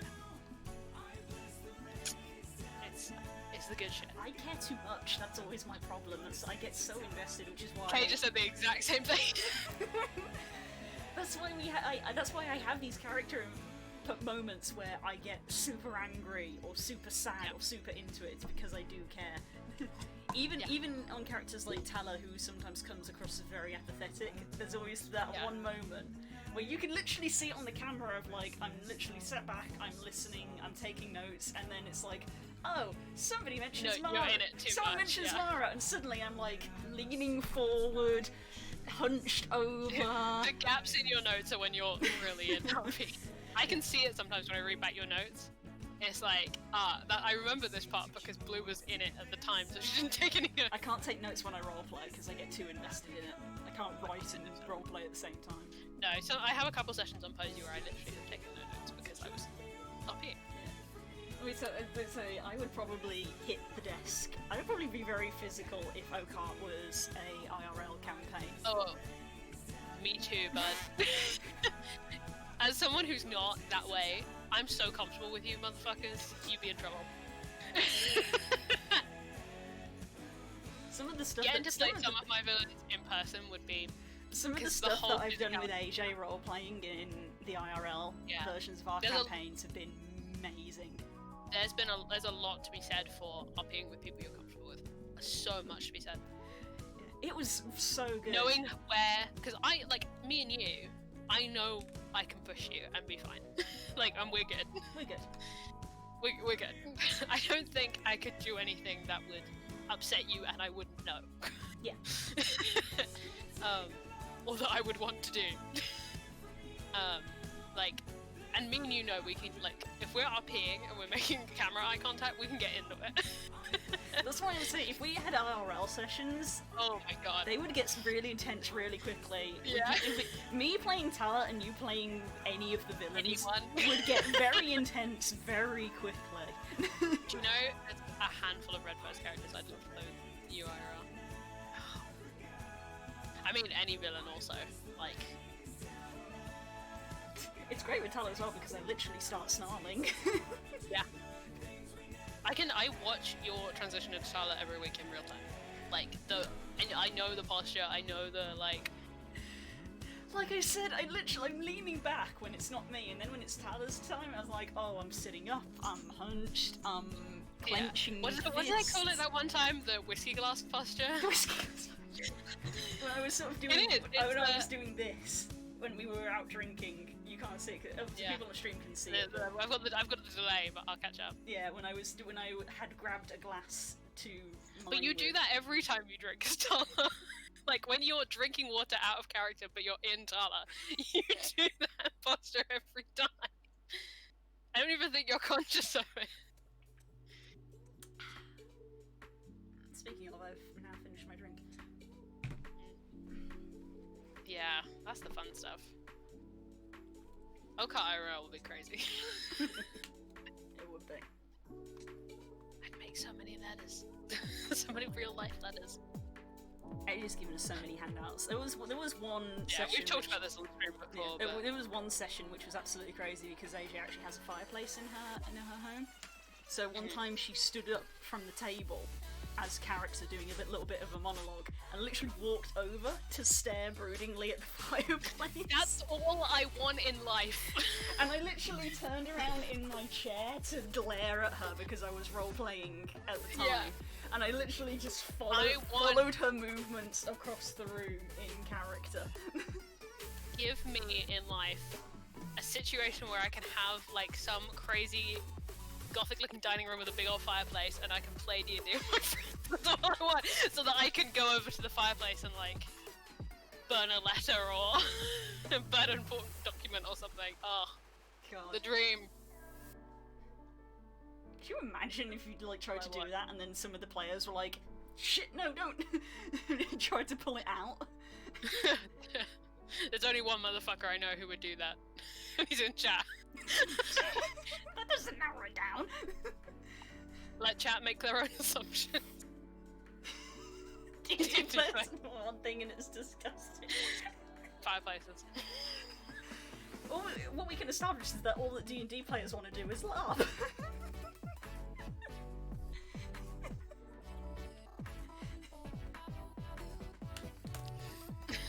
Considering that I've obtained 2 additional new burns on my hand this week, apparently heat is not Oh, a for fuck's sake, concern Blue. for me. Why do I have the pyromaniac's reputation? Because I don't play with fire. I don't play with it, I just use it, and I'm not good at using At least it. I play with it carefully. Yeah. Cooking, again. Literally the same place as the first one. That's sort of... I like that of the 2 people in your house, it's still deemed safer for you to cook, even though you seem to burn yourself every single time. It's on the same part as well. It was the like upper rim of the oven. It's literally the same part of the oven that I burnt my fingers on. It's on the joint this time, so it's cracking and hurting. You age me every day.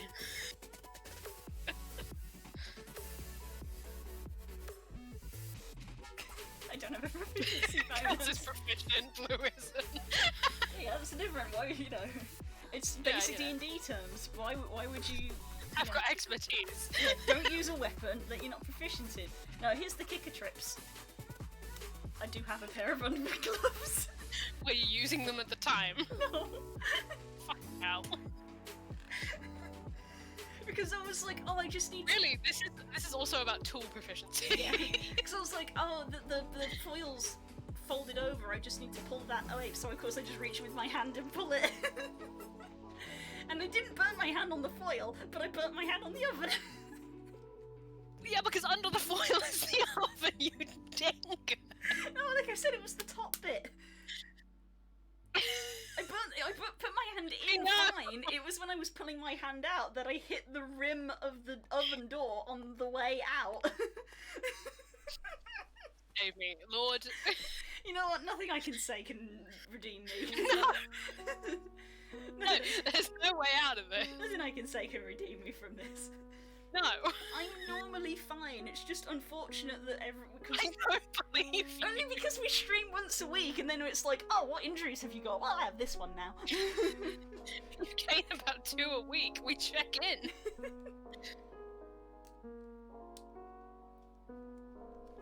Oh god. See what I deal with, chat.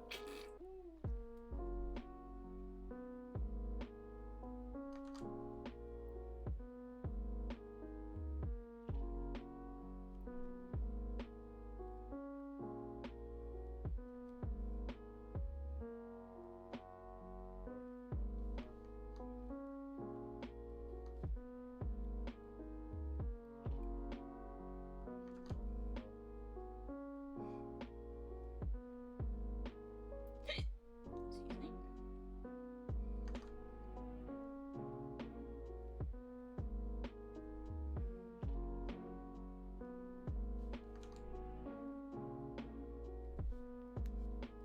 Problem is that I'm designated cook because if Spooks has to cook, he can do it safely, but at best he can make a pot noodle.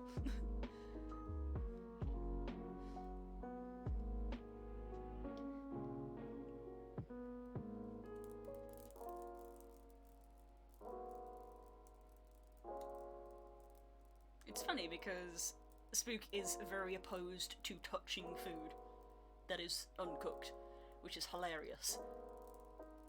Because it is very funny to ask him, can you chop this? And he goes, yes, and then proceed to watch him to try and chop something without touching it. Oh no. Because he doesn't like the feeling of raw food. Vegetables he can sort of get away with, but like, only just. Yeah. Hey, look at that.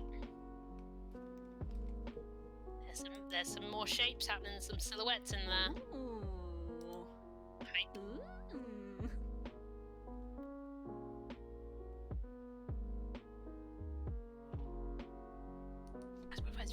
This is like the 3rd time this song's come on, and I'm like, no, I don't want to listen to it right now.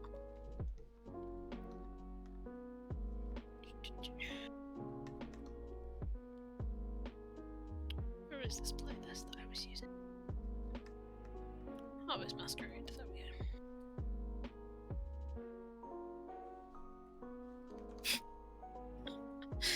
always have been. Wow, roasted. Killed on sight.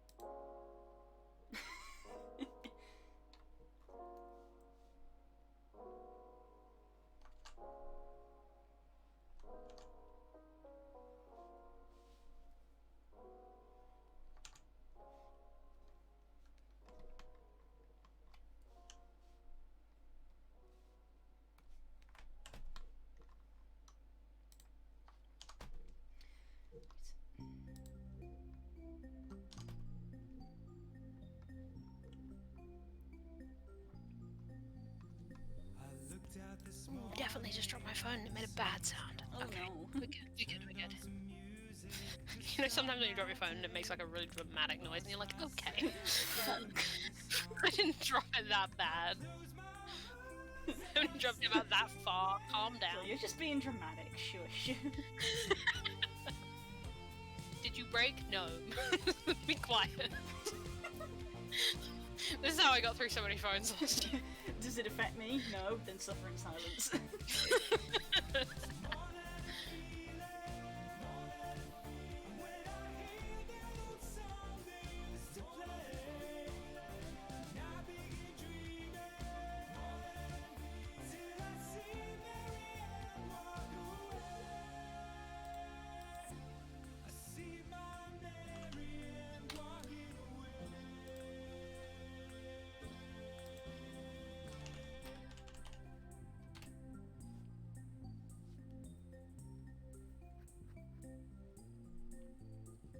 So many people have come and gone.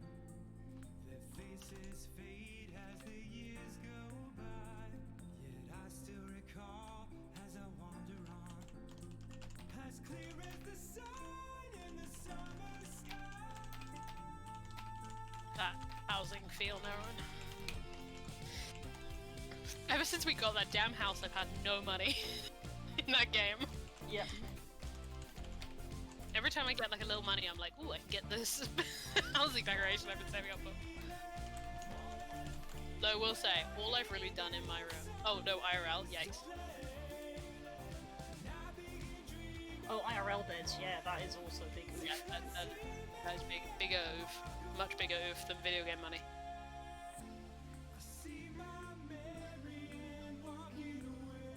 I thought you were doing the Demon. Demon! Demon? I'm singing along to the music, yeah.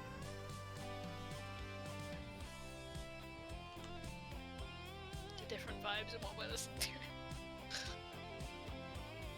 I am a streamer, and thus I am limited to what music I can listen to. Yeah. To be fair, I am listening to video game music, but Fair. yeah. Because unfortunately, I do enjoy listening to music that generally has lyrics because I like singing along to it. And a lot of royalty-free music these days is lo-fi, and I'm like, Yeah. I have really nice lo-fi already from Words. Besso. I want other music that I like. When I'm tired and thinking cold, Just let me listen to Right, the right, music right. that I like. Copyright law. Such a butt. I used to know. I closed my eyes and she slipped away.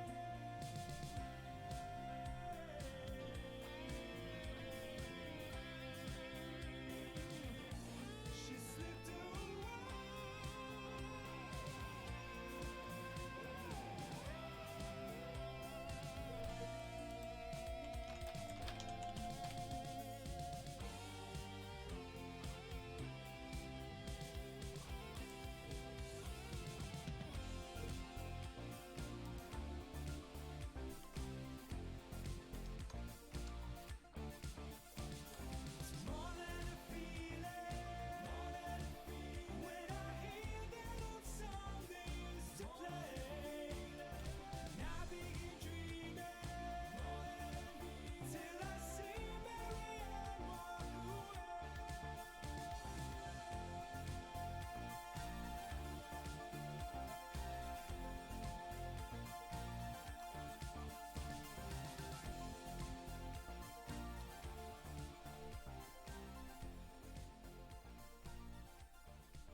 into the weekly edition of Is That a Word? Go for it. No, there's no way. Go on.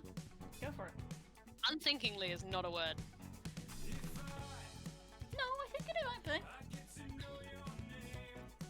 Or are you thinking of unknowingly? Potentially. I mean, there's just better words that could be used in place of that one. It's just a poor word choice.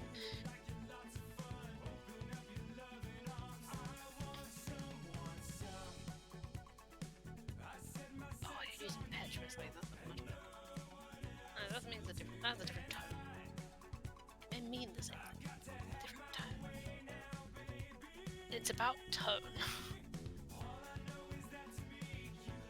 Definitely just cut my forehead, that's fine.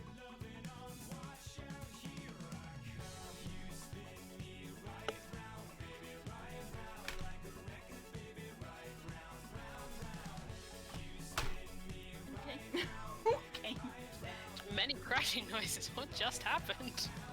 I think Like one when of, I dropped my one of- keyboard. yeah, I think one of my keyboard legs kind of like wasn't up Oh, properly. give So up on life. yeah, so it gave up, and I was like, just flick that back, and then it was a bit rough and couldn't get back down. Sounds like when I dropped the lower keyboard behind my desk. It's the same noise, very distinct.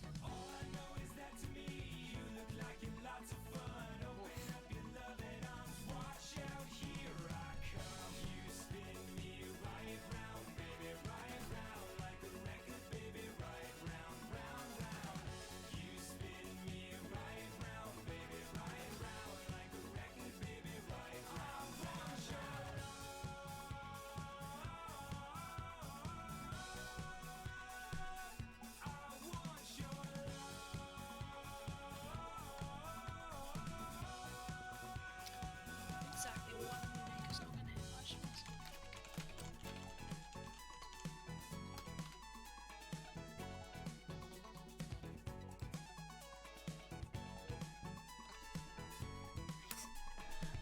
I'm going to use this opportunity to top up my drink and also make a cup of tea, so I may be some time. Okie doke, I will entertain, I suppose. The chat is entertaining themselves for the most part today. Because we are both hyper-focusing. I'll be back in a bit.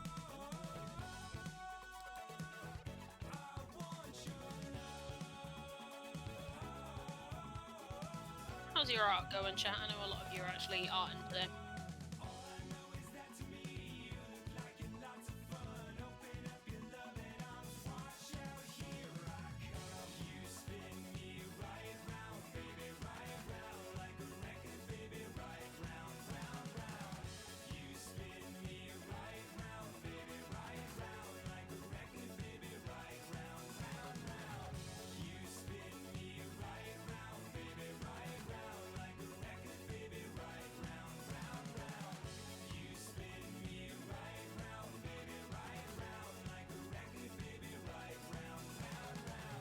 You spin me right round, baby, right round like a record, baby, right round, round, round. You spin me right round, baby, right round like a record, baby, right round, round, round. Good. Good, you should be proud of it. It's very good. Yeah, I know, I can imagine if I painted minis, I would be the kind of person who does all the like priming coats, and I'm like, okay, I've got to leave this to dry, and then I would forget about it for about 2 months. Because that's exactly the shit I do.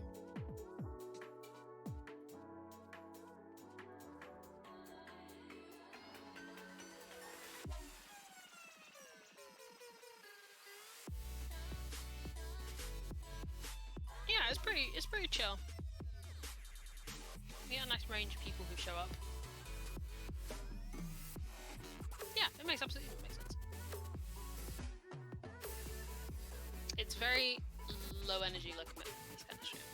We just vibe. If you want to just, you know,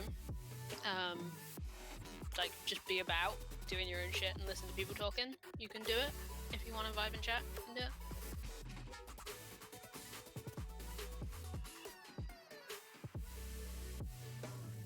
God knows, about 50. Depending on how motivated I am to actually write things, I spend most of the stream talking.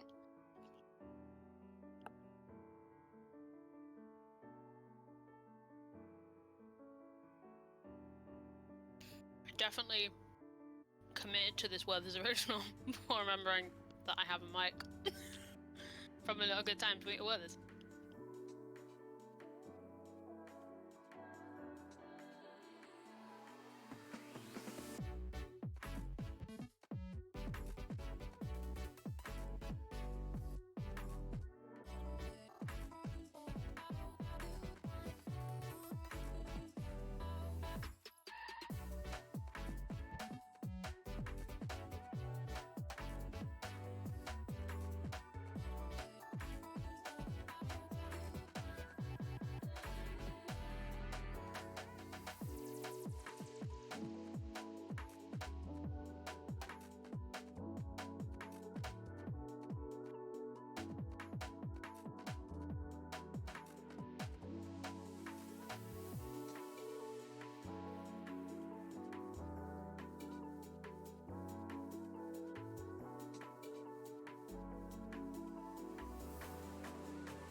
It's that time, chat, for me to look up that height difference chart.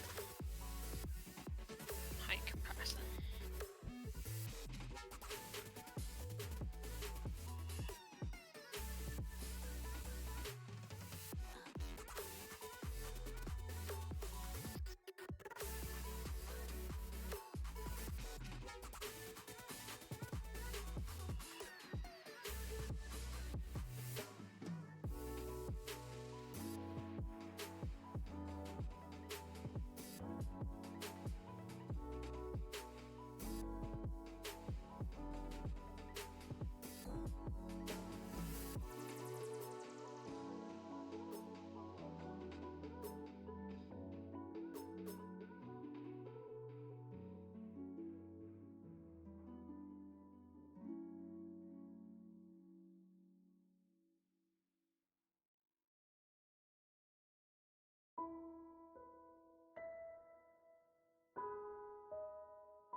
I've just realised that I've been very quiet.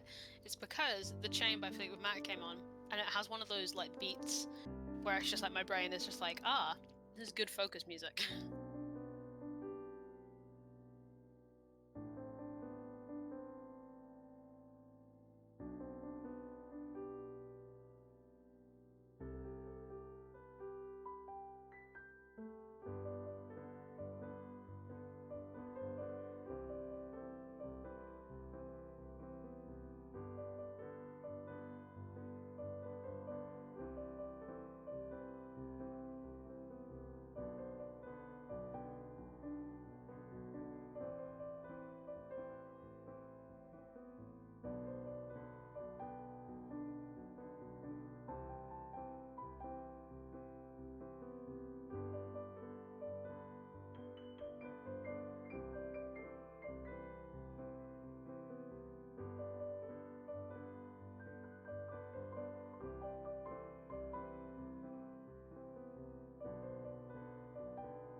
Really nice. I love looking through old campaign books and the like.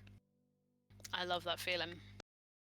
I haven't pulled out Glory's. I got through 2 when I played Glory, and they're in storage. I haven't been through them in a while, but every so often I go through posies. It's a good feeling. I went through all my GM notes a couple weeks back to organize them all, especially because my players are in an area they were in very at the start of the game, and I barely remember it. Yeah, it's good nostalgia.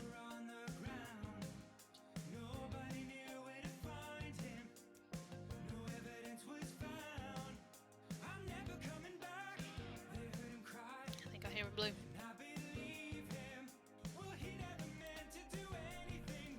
Hello. Ironic as I return when the music says I'm never coming back. What did I miss? Make sure you've unmuted for stream. I have. Thank you.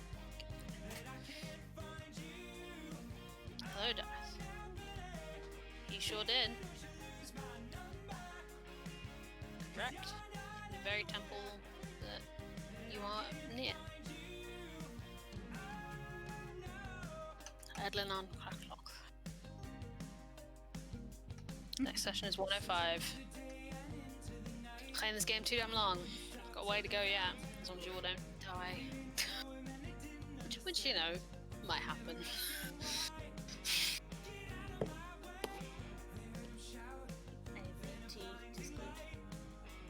Wonderful. I'm gonna be right back in a second. Yep, you're done. Yeah. Yeah. Well, she did say last session that she wanted you guys to maybe do a run for her to the temple. So you may get your chance. If she decides she likes you in the morning. Good old captain. Fuck those nerds are doing in there. What a statement. God, I keep catching these slaves on the camera and being like, these are ridiculous. I love them so much. Oof. These are the lesser floofy of the two shirts I have there. Like.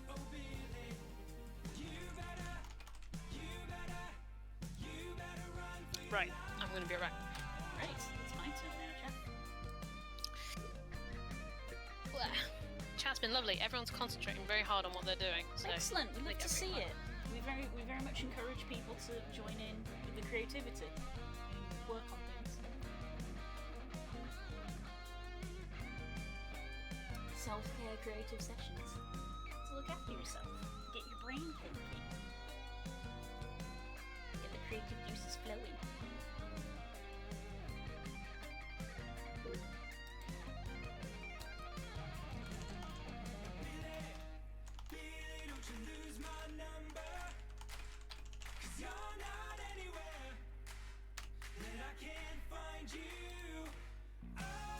Hey!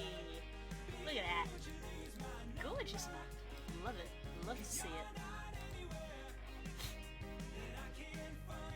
Damn it.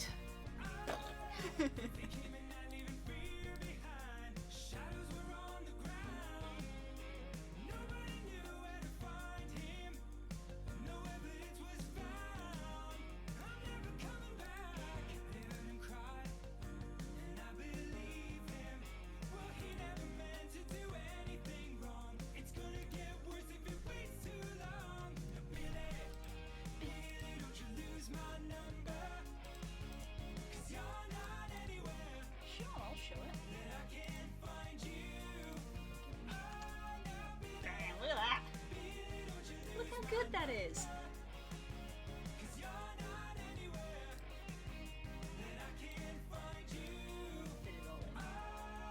There we go. Look at that. Hell yes. Look how good that is. Drips did that. Fantastic. Nice. That's good shit right there, that is. Absolutely love this map.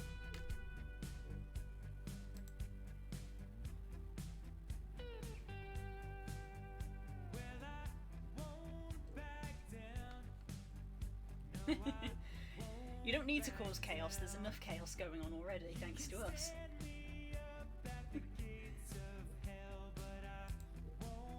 Yes, don't you remember Dabbington City? Right here. Do you remember?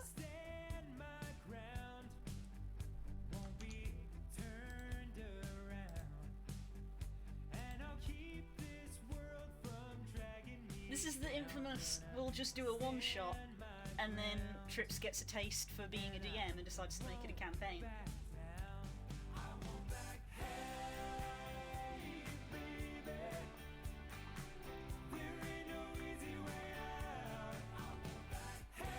And we have the infamous horse incident. And then we came along here.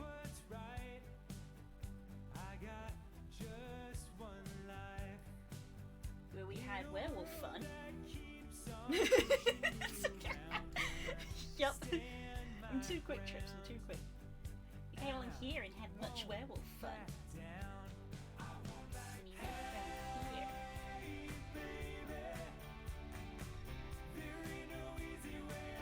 It was sort of around here that we started to peter off a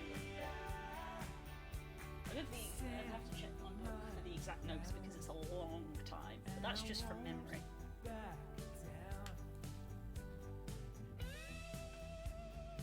Because, as is traditional, I make a character and they have history, and then that history comes to bite them in the ass.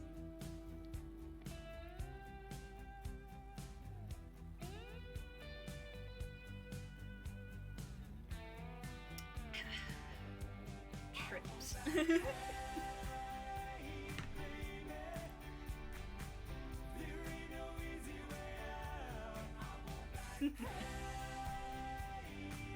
I feel like, did we go back? Did we go back or we were gonna go back? Because we were gonna go here. Or we were headed there. To the Bay of Bengal.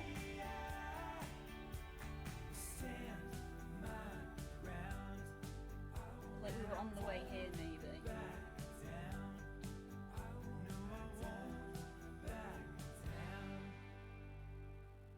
Yeah.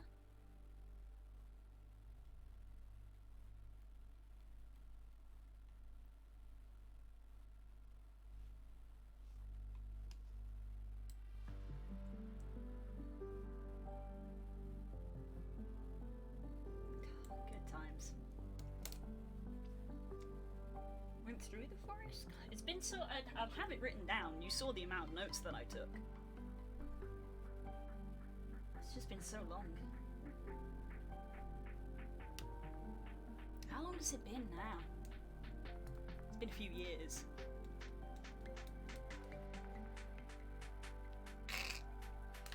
Foxelle! You!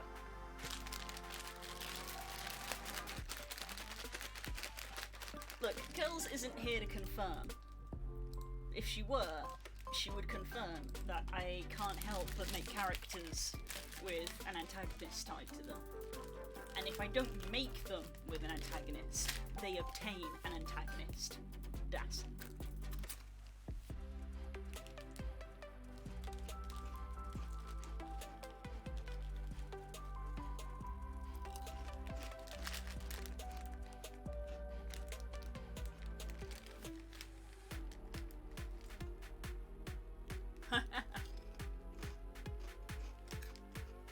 Yeah, no.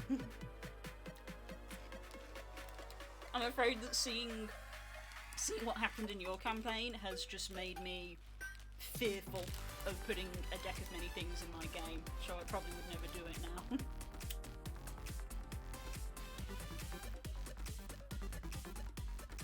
Because my players care a lot about the plot, and a deck of many things can very quickly derail.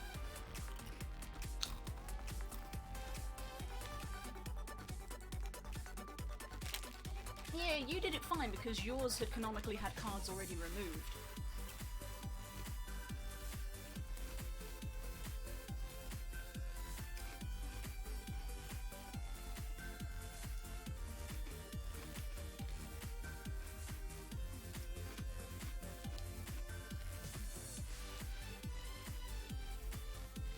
God, these are Moorish. I am devouring this bag.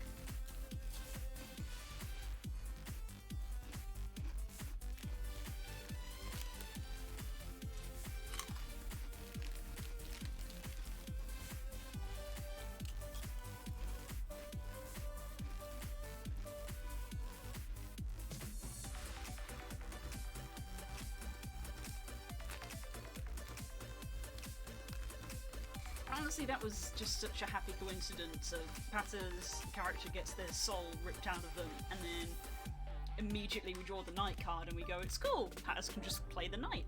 It doesn't need to be an NPC. And then we got a Vorpal Blade and immediately was like, well, let's just give him the Vorpal Blade.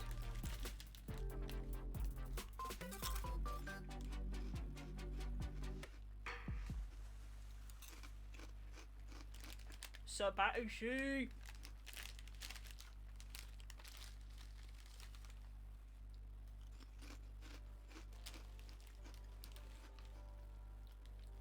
He didn't give it to him, he got it from the deck of many things. He didn't intentionally give it to him.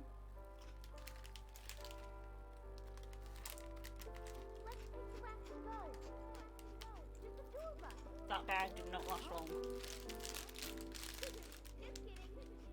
What's gotten into you? You're the one that's changed.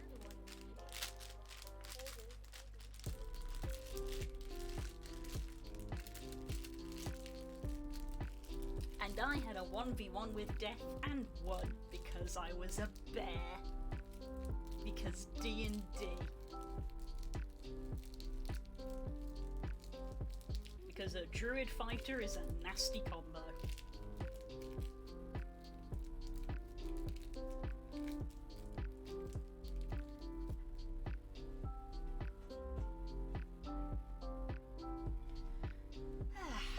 Good times, good times.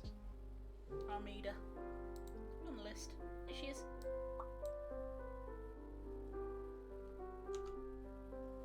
Okay. We'll finish it together. I'll race you.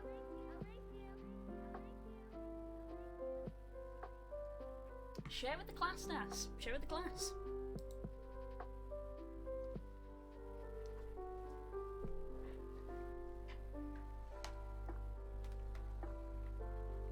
Use push or the one that Stacey used. I forgot the name of the website. Gazo or something. Whatever one it is. Gyazo. Yeah, Gyazo. Get it linked up. Get it uploaded.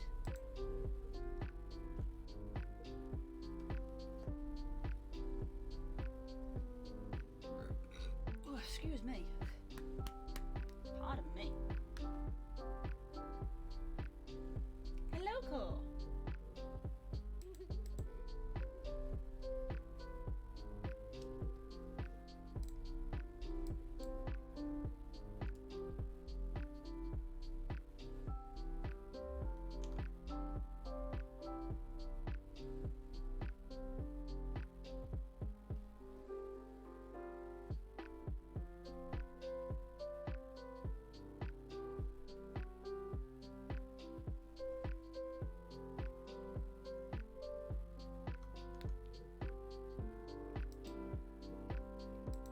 Hey, look at that!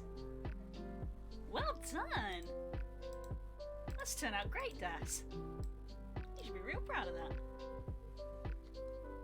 I am sat up straight, Stanjay. I'm simply turning my head, jeez.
went into the place where the decaf is, and that's not where we keep the calf, so I would assume.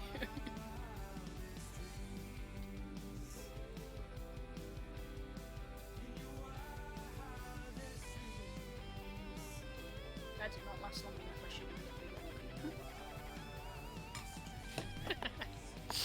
should have We should have swapped. I need like a third of this. I am fool. The heresy that we speak of, Core, is our health.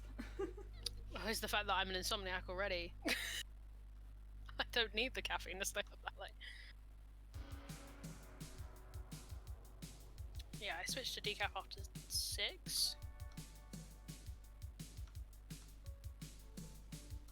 I'd say pretty much the same. Generally, I don't have a cup of tea like very soon after dinner, so for me it's like after 8 is probably when I'd have an evening cup of tea, but it would be decaf.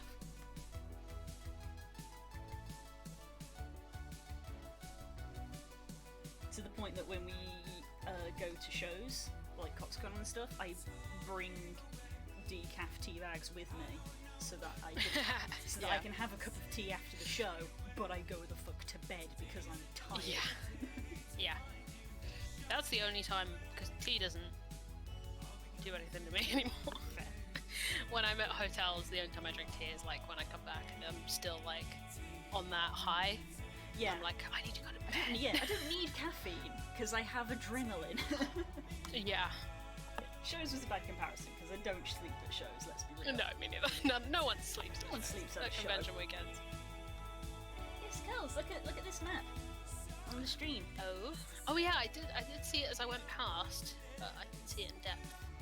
This is the map of Trips' campaign. Look how good it is. Very It's nice. so pretty. As someone who struggles a lot with maps, that's a good map. And I tried drawing out the route that we took Yeah, I can see that. from memory. I've been corrected a few times. And this is the scene of the horse incident, which is now infamous in D&D circles. Yes. So pretty. Yeah, my world map. I need to do work. I need to do work on it. But there's some parts of it that I've not put in stone because I know I will come up with things I will want to put there, but I haven't yet. So like Haloria, which is the continent the campaign's on currently, is pretty well defined. The Baroness is pretty well defined. I could probably do the whole northern hemisphere pretty fine. So like those, and then Montaldino I could probably do. I'm waiting for Project Dios Oh yeah. to get functional because it's in Yeah. alpha at the moment. Yeah, it is. It's in closed alpha. I cannot run it. Yeah, I signed up for it as well, but I don't think I have access to alpha. I have access to the closed alpha. Oh, excuse me a moment. Ooh. It has been a while since I checked in on Project Dios, which, for those who don't know, was a crazy map maker that was like in partnership with World Anvil, I think, which is how we heard of it. And yeah, Sorry, yes, what was I saying? we were talking about Project Dios, which I very Oh, briefly said was a map maker in association with World Anvil. Yes. And it looked fucking insane, It which is why we backed it on Kickstarter. It is the evolution of Dungeon Fog, if people use that already.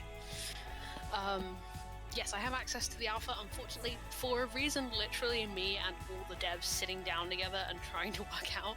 The actual installer doesn't like my computer.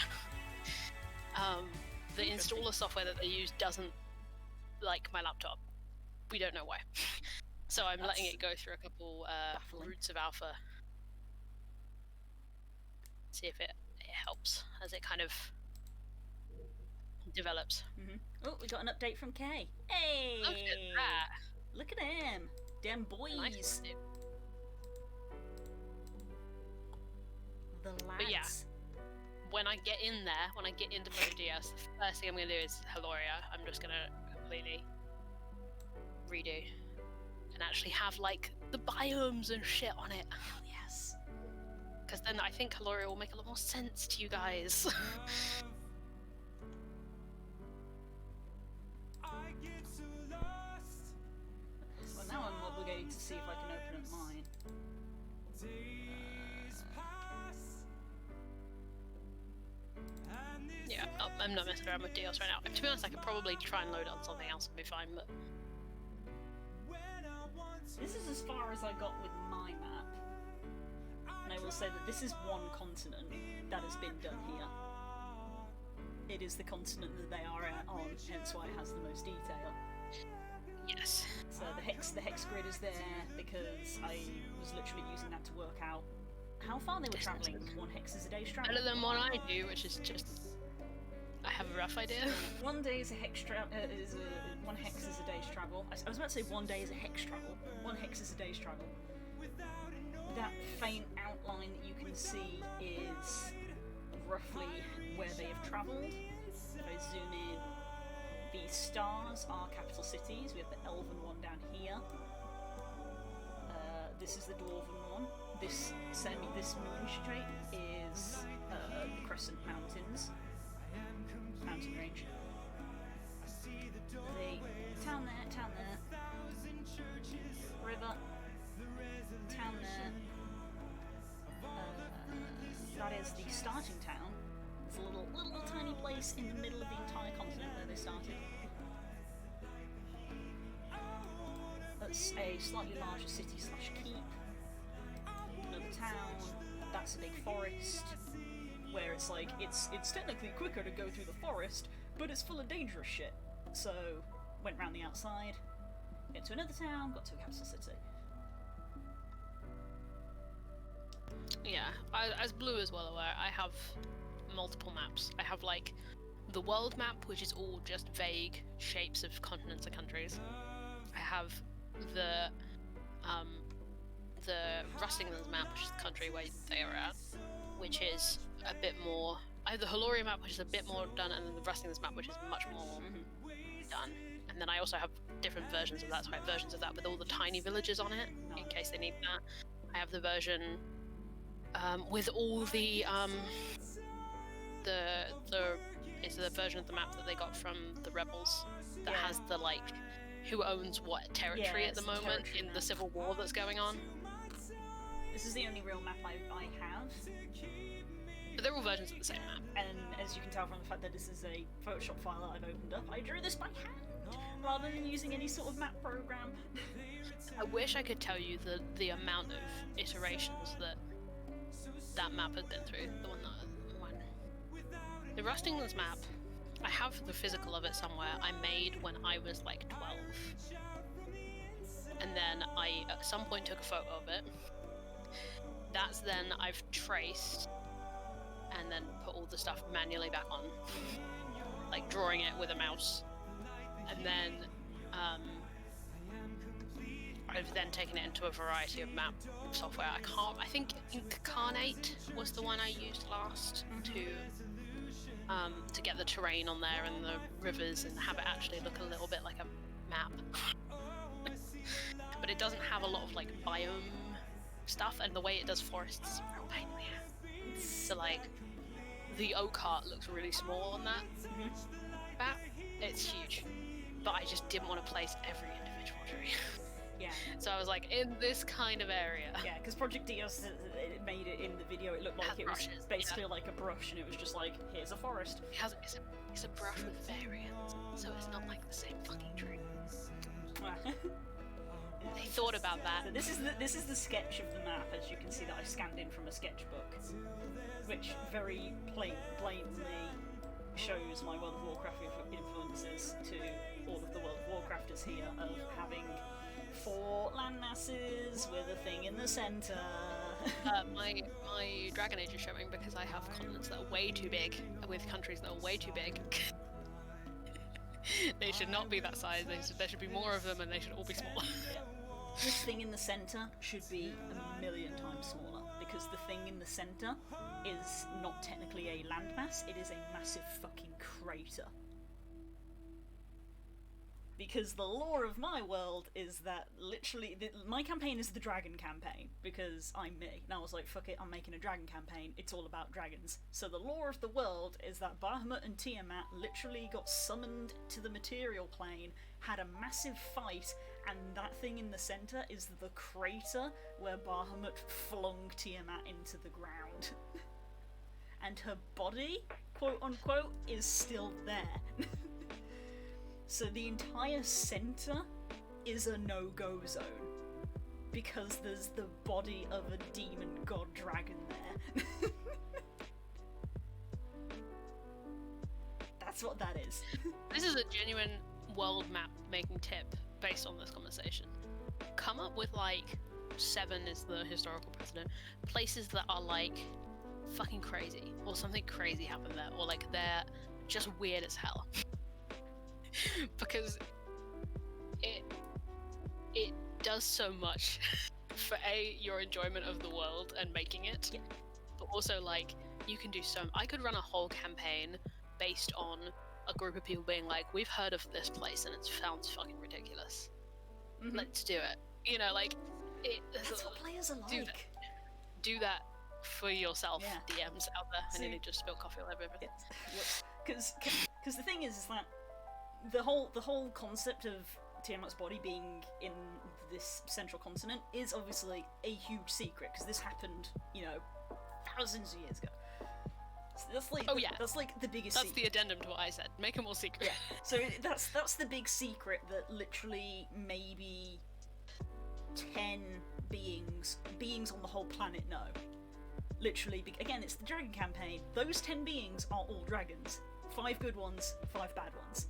The 5 good ones have all tried to imprison the 5 bad ones, and that is literally what the plot of the campaign is around. So Yeah. my various points of interest are all tied to these dragons. So the only one that players have been to is this down here. This is the Whispering Isle. This is where the green dragon was being imprisoned. She very nearly broke free.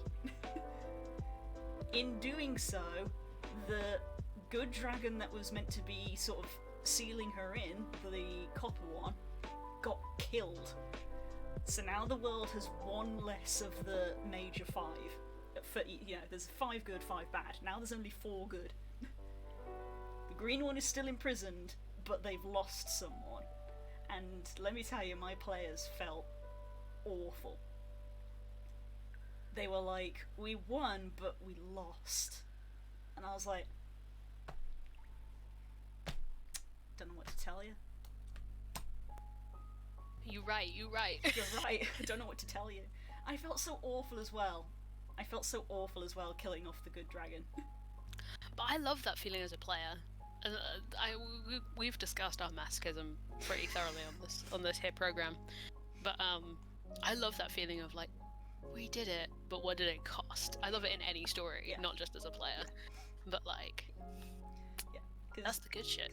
Even though it feels like share the time. So the good shit. summarised plot of this continent is that some weird dragon cultist had somehow managed to learn the location of one of the soul shards of Tiamat, because in order to keep her imprisoned in the crater, her soul was shattered into shards.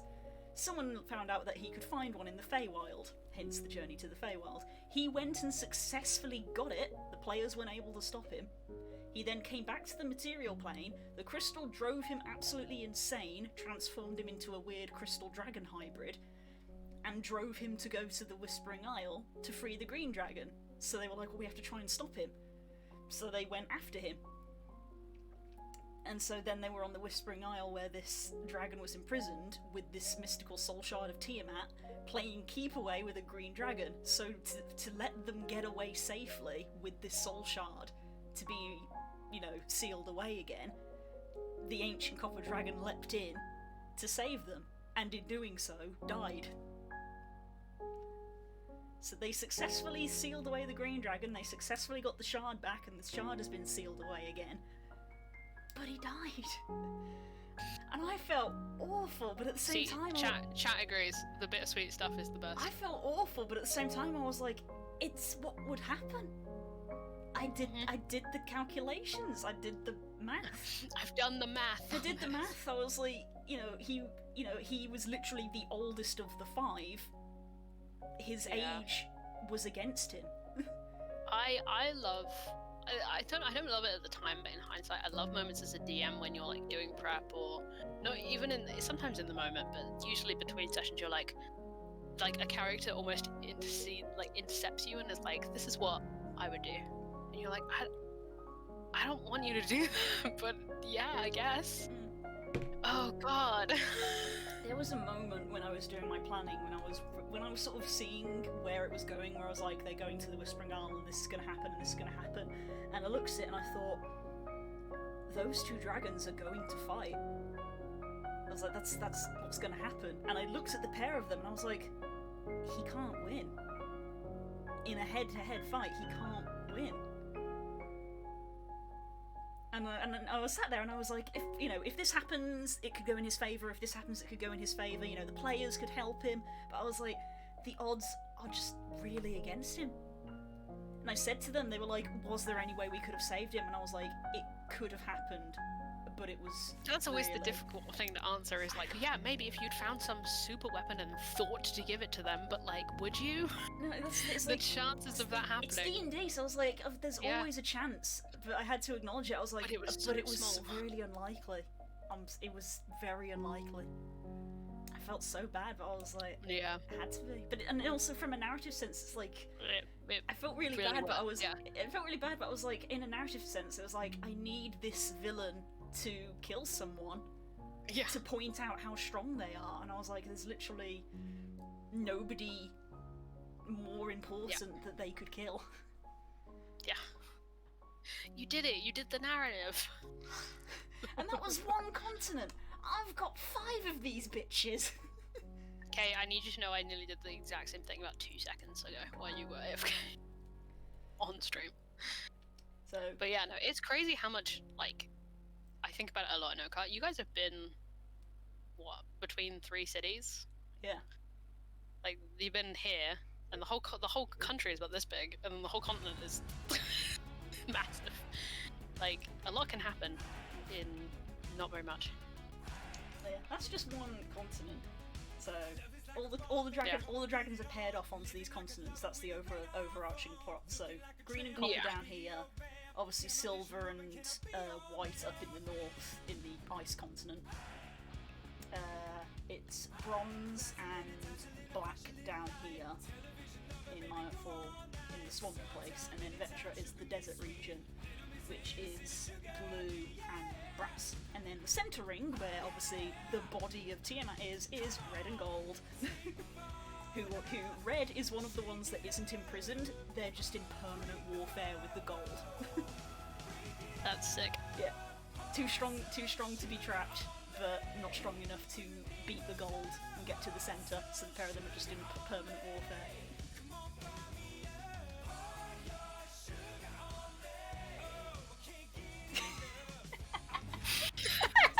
Oh. Come on, God damn it. Frame that. Sad blue noises! You work well together. We complement each other. I don't know where I fit into the spectrum, but I don't think I necessarily want to know. Let's close that because I haven't made any changes to it. I've not made a lot of progress on Ix this week because I got distracted by stuff. You got time?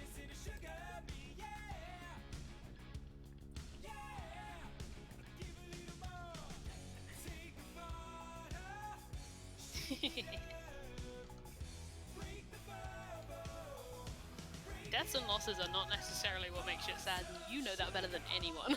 Yep.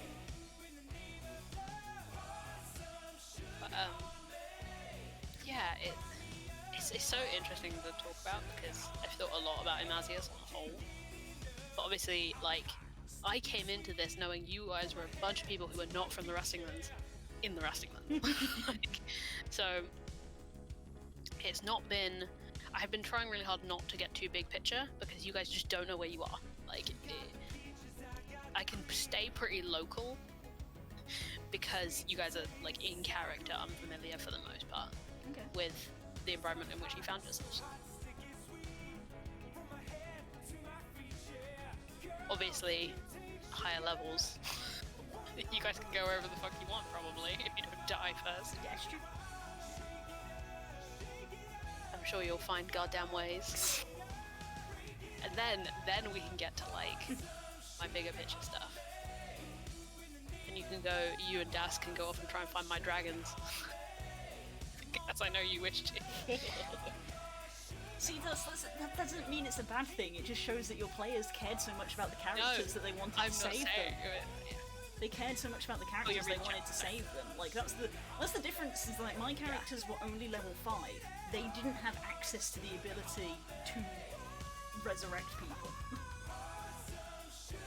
Least of all a dragon. But the thing is as well, like, with Harshnag, we did that with a wish. Yeah, we used a wish. We could have used that for so much. We could have used it for anything. And we But used it. we were like, no, what we want is Harshnag. Yeah, this is what we want. Because we were just, but that's how upset we were. Shit. That's how upset we were. We were willing to use a wish on it. Yeah. And it wasn't like we didn't need it for other stuff. Yeah. either. We could have solved so many of our Like, to be problems. fair, if we didn't have the wish, it would have been a very dramatic death and it would have been very sad. And you can tell Yeah. that because of how we were in immediate rejection of, like, not having this. Yeah, we won't let it happen. Yeah, it hasn't been cheated if your players worked to Yeah. solve it. Like, Yeah. if your players went out of their way, like, we could have mourned him and moved on, but the fact that we literally wouldn't is something. Yeah. we literally looked at the situation and went, I refuse. Yeah. I reject this reality. I feel like that's a general rule of thumb that's pretty fair. Yeah. Going back to what we were talking about earlier, that moment when that dragon died was the second time that I was so intense in my role playing that I cried. I remember you talking to me about this in person Yes. when we were allowed to do that. Is, Being like, I cried DMing the other day. I cried We were while I like, was oh shit. DMing. That's why I'm going with it, chat, for you, but I know all this. Yeah. But yeah, I It's- remember you talking about that. and again, much like when I cried as Kirok, when the moment had finished, everyone was like, "Are you okay?" And I was like, "Yep, I'm good. I'm just crying about my Fine. D&D characters." I feel that. I've not cried in character yet. As a DM, did I cry? I probably cried as Gloria at some point. But the day I do, it will happen. It's just when and who. Cried as Kirok and cried as an NPC. Yeah.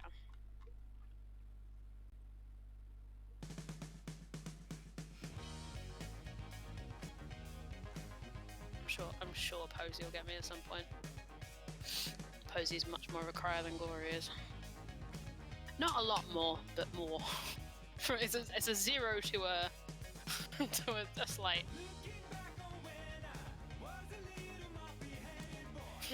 What can you expect? You were basically giving him a eulogy, but he was there for it. Yeah, it's very sweet.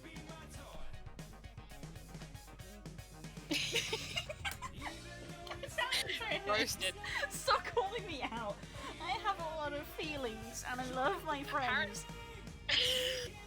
Apparently, after weeks of assassinating me on the weekly, we get 5 minutes timeout to assassinate Blue repeatedly in one stream. Oh, I don't like this. I don't like this. No, it's good. I It's love good my that you get friends emotional very about much, it, 'cause and- that's how your DMs know they're doing And their if job.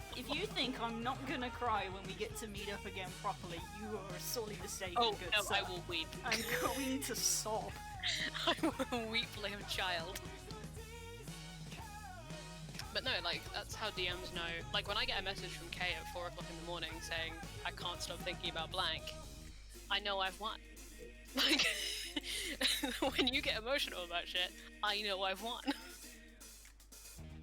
I do cry for you, Sandy.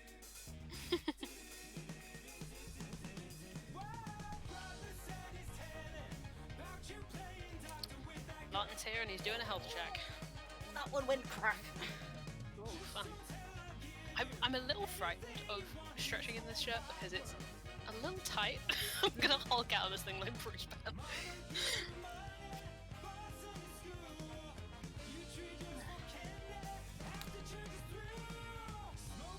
Makes a mistake when I thought.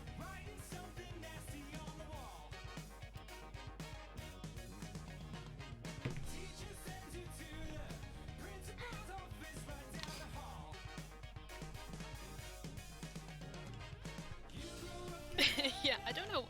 I think I stumbled upon. But then, to be fair, you say that. I see your messages during Player Princess. And SKT. I get the direct messages.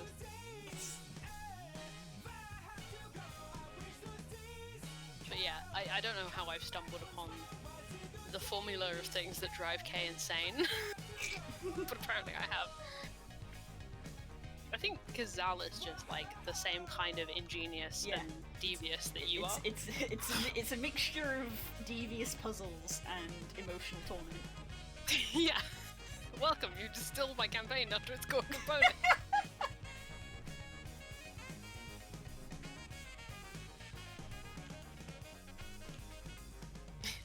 Yeah. Between like Core, Larton and Stanji. Yep. Stanji's here doing regular posture checks. Core is here Yeah. making sure people take meds and save, and Larton is always there just for stretching Every so and often, having a just drink. like a sleeper hit just comes in and does the three. Yeah, just the mega three of hydrate and stretch and check your posture. Yeah. Remember, these are mutual, guys. Whenever they're redeemed, Oh yeah, we you have to do them, the you same. also have to. You have to make sure you're staying hydrated. K unit. It's It's true. true.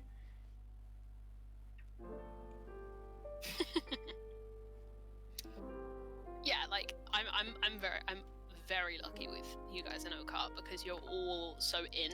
Aww. You guys all like when I started this, I was like, okay, I'm gonna try this, and you guys all signed on that fucking line, and you've been in ever since. We all went And I silently really the appreciate fuck it. up, unanimously. Yeah.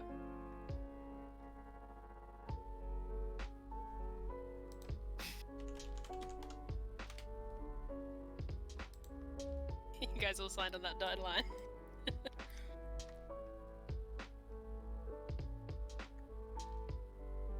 That means, Trip, you have to go and get water. Yes, that's what that means. You have to and get water. If you get water checked, you don't have water. Yep. Gotta go. That's what that means. It's the rule. You did sign that contract. Although if we're electing songs, oh my god, wait. No, we're not bringing that up. That's already on someone else's playlist. Yeah, no, that's why I'm like, We've already had this conversation. I'm trying to. Hang on.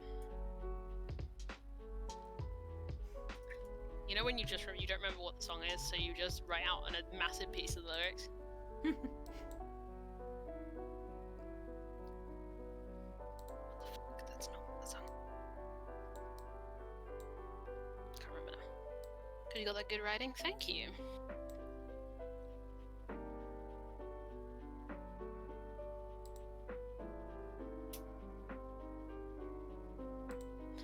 I don't think I do, but I appreciate that you guys seem to think I do. How is Okart going? How is Okart going, guys?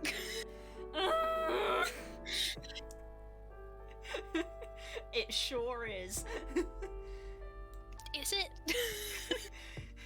Oh boy, it sure is going. Congrats on the death of your first big bad. Glenn. I don't appreciate how it was done, but I appreciate that you did it. But yeah, Okart's going like that noise.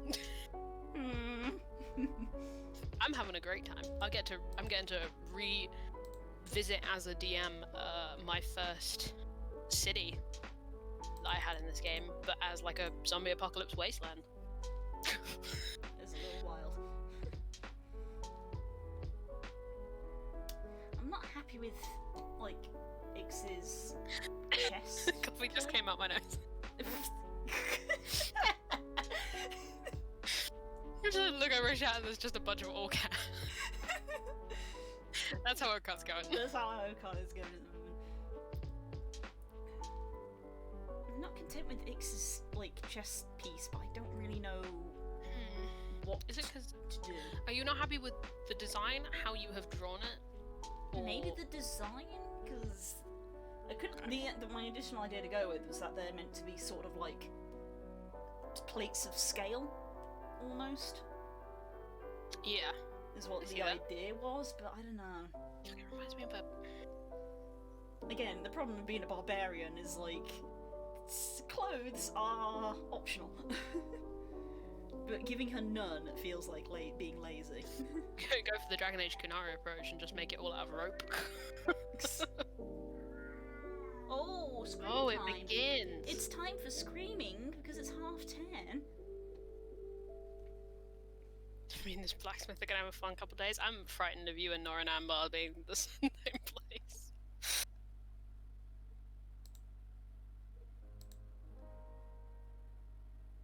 Frog's got a good point. Ooh, yeah. Let's look that up.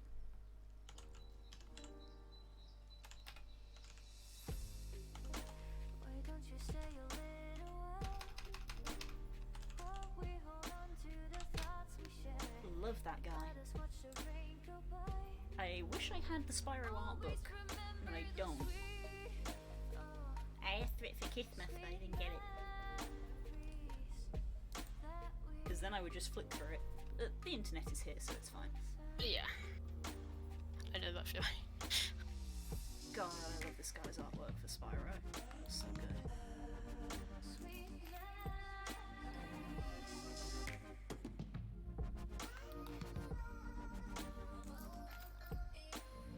It always comes back to mirrors, Kay.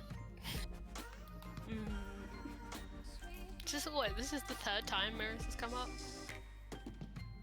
Whoops.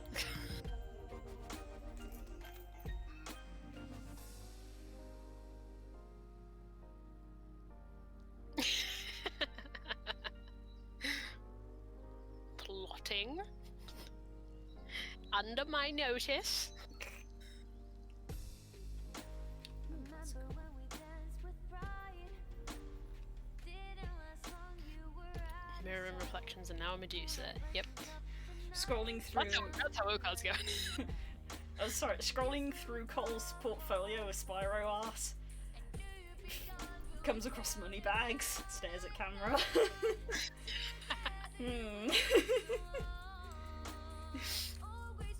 Ah, yes. Let's just keep scrolling. We're not gonna comment on that. I still haven't finished the Spyro remaster. I really need to finish it.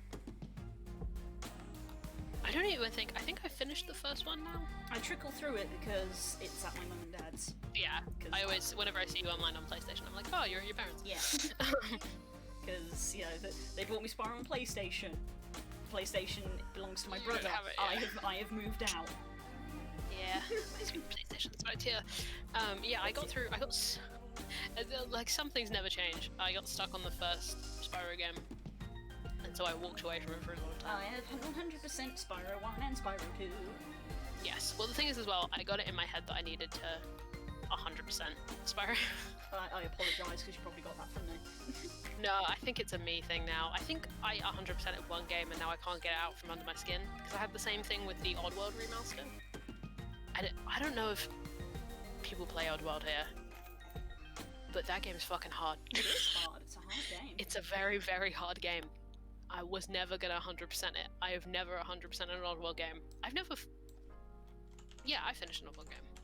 Not well, but I haven't. I have only finished one of them. I've played all of them. Yeah. But yeah, I haven't. It's impossible to keep them alive, right? See, I have long been in the habit of not completing games. Like, even just not even Oh, yeah. representing them, just not completing them. Yeah, But Spyro, me and you have Spyro talked about is this the recently, exception to the rule. Anytime I pick up, it used to be old Spyro, but now it will be the new Spyro, obviously on PlayStation. Anytime I'm Yeah. like, I want to play Spyro again, 100%. I cannot do it without doing it 100%. To be fair, I'm like that with the sexy guitar, which is it's a weird thing to throw into conversation. But if I'm playing that game, I will 100% it because I can 100% it in 6 hours. No, 5. What's my record? I think it's 5.5 hours for the entire game, 100% it. One day I'll stream that whole game in one sitting and just rant about why it's a masterpiece and why more people should play it for 5.5 hours.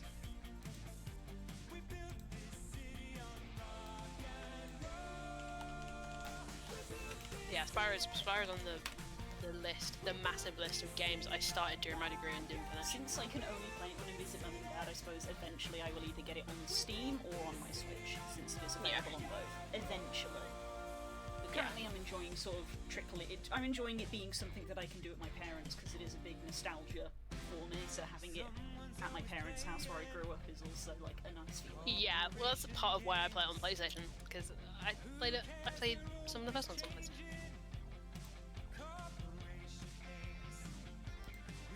Yeah, Core says I can't bring myself to finish Cyberpunk even though I'm an hour from the end. I have a massive bulk of games I started in the last year, probably since the pandemic, that I played. Like, I've got hundreds of hours into The Witcher 3, and I got to the very end of the base game. I have the DLC. I got to the very end of the base game, and I just can't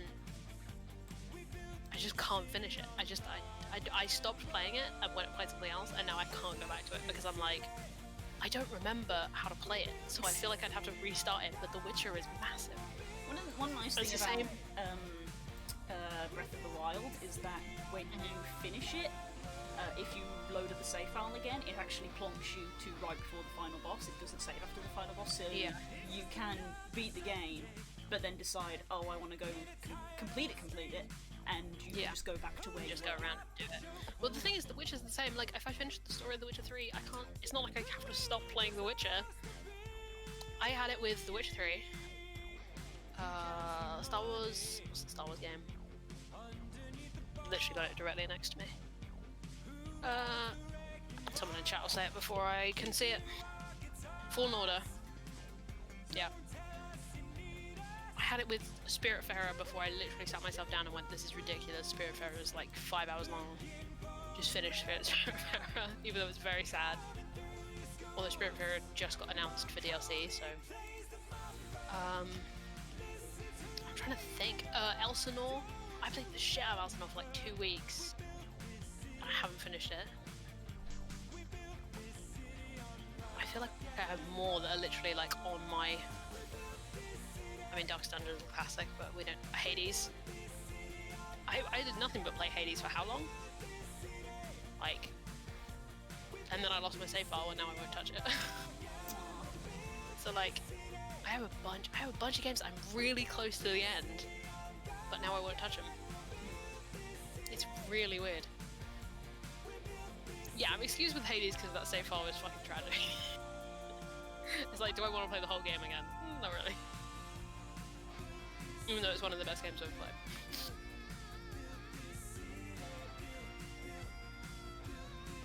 Sorry, not a lot is happening on the screen, guys, because I am tabbed out and looking at... She's looking for references. I can looking tell at because she's very references quiet. from these dragons. I've now just found a video which is just like cycling through all of the adult dragons, and I'm looking to see how they vary. Right. Because, obviously in Spyro, a lot of the dragons don't really wear clothes either. No. Which is why this is probably a good inspiration. They all have accessories, which is cool to see. Yeah. See, that's the thing. I think there's that. Like, there's there's something new that I get excited about. But I think there's also like, I don't want it to end. It's like you get to the bit where like you talk to the NPC or whatever, and it's like if you do this, you finish it, and you're like, okay, I won't do that now. Yeah. I'll go and do some other stuff, and then you log off for the night, and then you're like, but when I go back, I have to do it, and so you just don't. or at least I don't. Especially like The Witcher, when I came, yeah, when I last summer and the summer before that, I played The Witcher 3 non-stop, hundreds and hundreds of hours. But like, and the idea of finishing it, even though again I have DLCs, it wouldn't end. But like, the idea of ending that story is like, when you play The Witcher, you just play Gwent. Don't look at me. I only streamed Gwent. I believe that Lucy and Roxy have fallen into that a little bit, in that they've both been playing The Witcher, I think Roxy on her Switch and Lucy on her Xbox, and they've both fallen into the trap of just playing Gwent. Gwent's addictive. The thing with Gwent that got me, and the reason that Gwent got me, is that the like quest line, people on chat will probably know this, but the quest line to get like the good Gwent cards, you play against like really difficult character, like like challenges that are very difficult, but there's no penalty for losing. So you can challenge them over and over and over again, and they're pretty challenging games, like setups. But again, you can do it as much as you want. There's no consequence. And then that gets you into the thing I streamed, the fucking high stakes Gwent tournament, where people die. People die in that quest. I've not played like the standalone Gwent because I know they changed some of how it works to make it like more like a card game that you can you know, it's not as not the strategies are not all the same as they are in the game. And I always struggle with like Hearthstone and such, even though I love card games, because there's always like super strat decks that people just copy, and then it's like, well, I don't know how to destroy this specific deck, so I feel like I lose some of the fun for me. Nice one, Des. Hey, nice one, Des. That's why I don't play Yu-Gi-Oh anymore. I wanted to get into I feel like Pokemon, but then quarantine Sorry. hit. What'd you say, sorry? I wanted to get into Pokemon TCG, but then quarantine hit. Big brain for card games. Yeah, like I kind of like the control of it, because it's, you know, if you know what your thing is with your deck, it's okay. It's responding that I find difficult. Yeah, that's the vibe I had with like Hearthstone and stuff. It's like, well, I don't want to play competitive because there's like 4 decks that are competitively viable, and I don't play those. Pokemon, there's a lot of different ones that you can do. Yeah, well, I've dabbled in the Pokemon trading card game, and that shit's fun. So you put like 4 different cards in your deck, and your whole shit is different.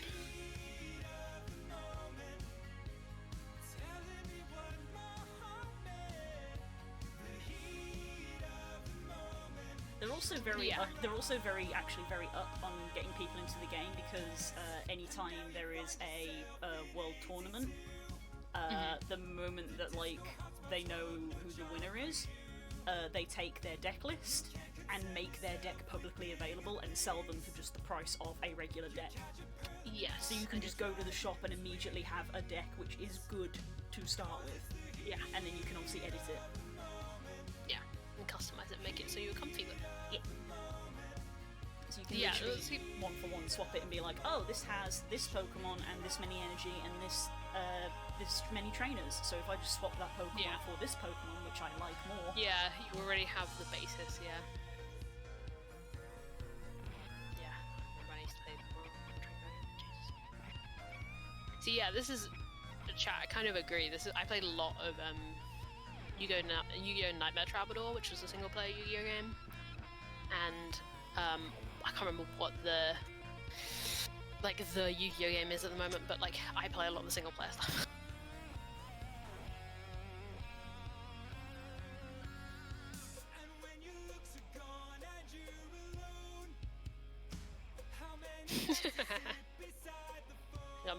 money off of MTG.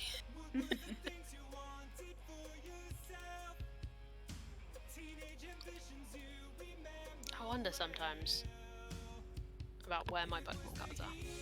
They are somewhere, but where? Oh, trust me, I'm wondering as well now that you've mentioned it. They're in a Mewtwo tin. I can picture it because I have many of those tins.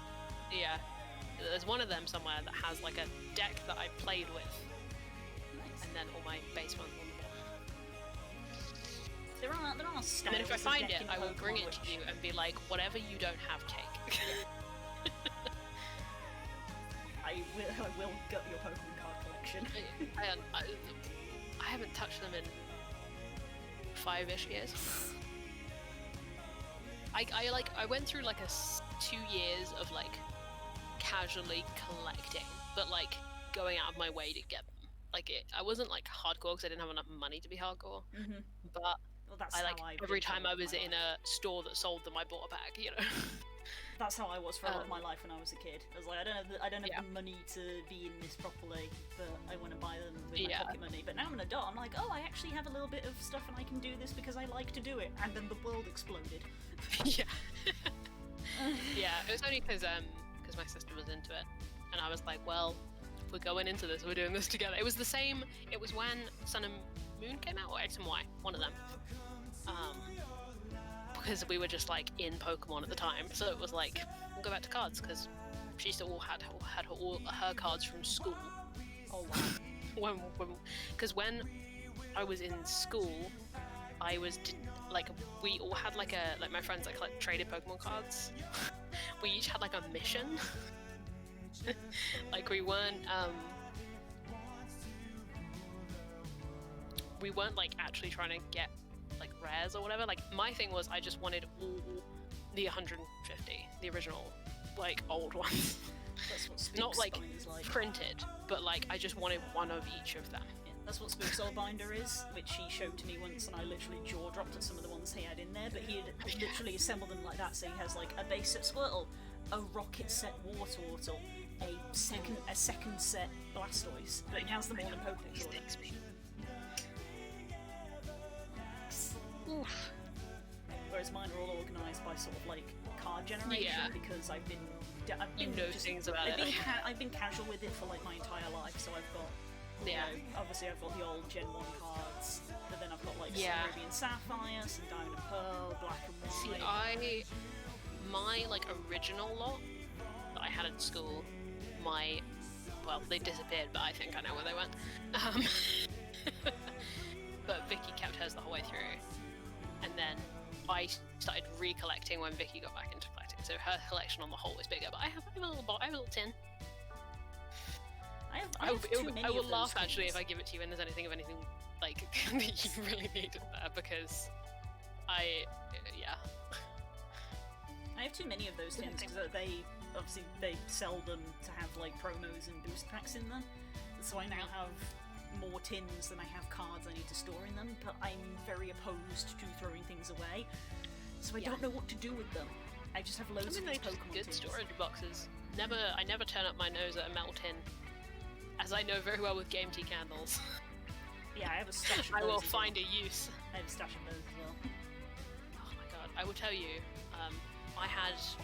I mean, you I think have seen my old candle collection, my old Game Tea candle collection. I had like a whole shelf of like three high, and they were all empty.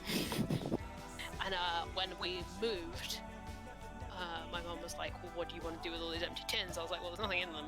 I have one that I use to keep hairbands in. And so my dad was like, oh, I'll take them. And if you go up into our workshop, because this is an engineering family, if you go up into the workshop in the back of the garden, all the like, everything is in Game Tea tin. Oh, that's All the like, small, tiny like screws and stuff. You should totally show pieces that to of- them on Twitter. They'd love to see it. It's an absolute mess. They Everything's love seeing covered in people oil and repurpose the cobweb. tins. Their favourite is when people use them as plant pots. For plants, yeah. Everything's very functional in this house. So because they're metal tins, they were perfect for like, I don't know, bits of ignition cable or whatever the fuck. So that Yeah. Don't make They're me in start that. trips because I feel like I've already ranted once on this stream about Pokemon cards at the moment. To boil it down into a summary, the reason that they are worth so much is rarity and quality. Because everybody played with them as kids, they are absolutely in garbage condition unless you were a collector. So to find one that is in mint condition is very, very rare. This rarity drives up the price. Yeah.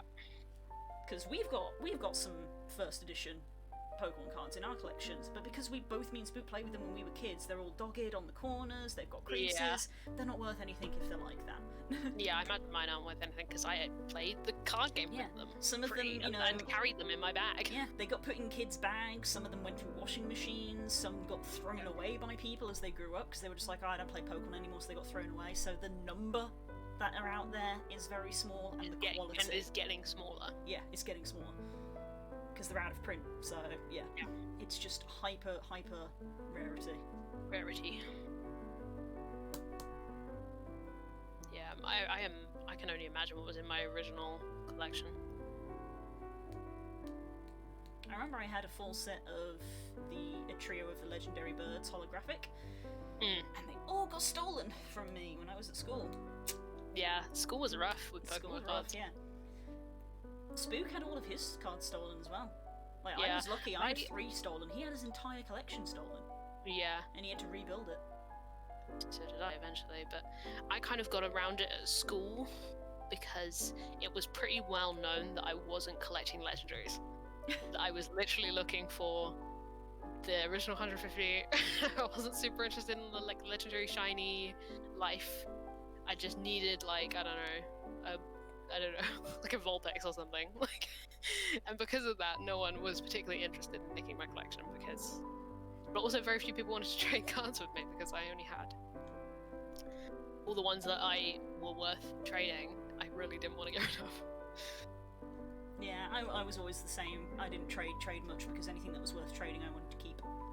Yeah, and then when I got into it a second time, I was almost the opposite because Vicky actually really cared about having certain cards, and I was like, well, if we just open booster packs and I got the one you wanted, I'll trade for it, and I'll trade like 3 normal cards for a crazy card, you know.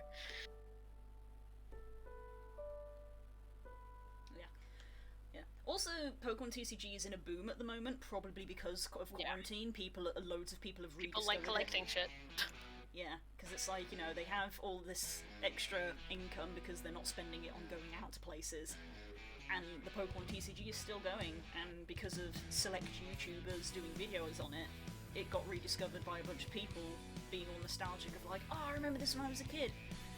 So that influx has also driven up the price because demand is outweighing supply at the moment as well.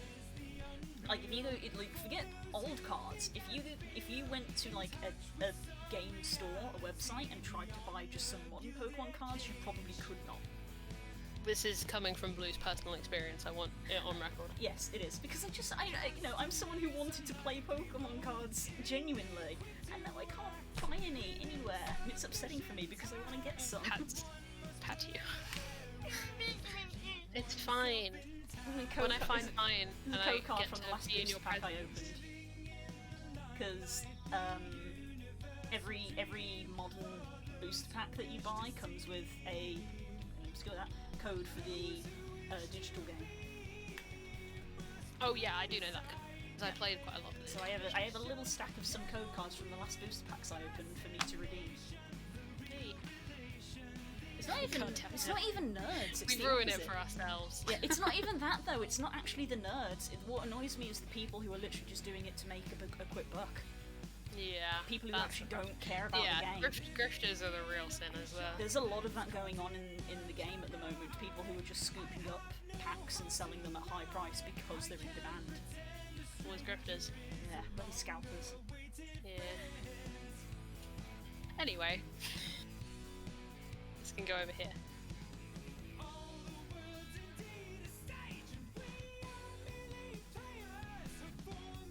I just remembered I'm meant to be writing. Yeah. Not a lot of drawing going on this drawing stream.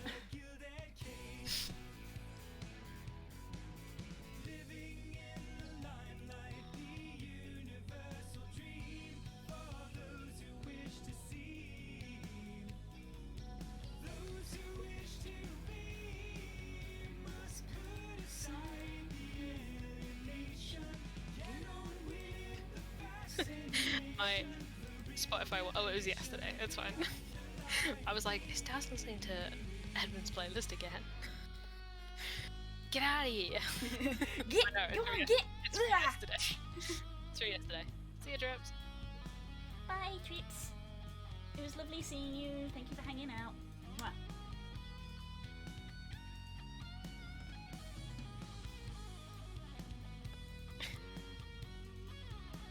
You found you like that playlist, huh? I have to limit my exposure because it does a very good job of getting me into his headspace, and it's not nice in there. Martin here with the health check. Yeah, I was literally drinking water at the time. That So worked was out. I. Yeah, I've got 3 villain playlists. One of which has garnered attention somehow.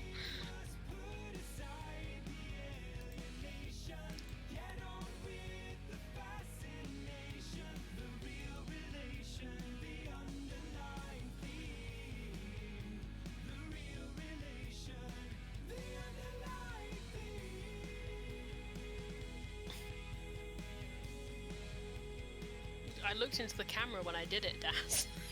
I looked directly into the camera.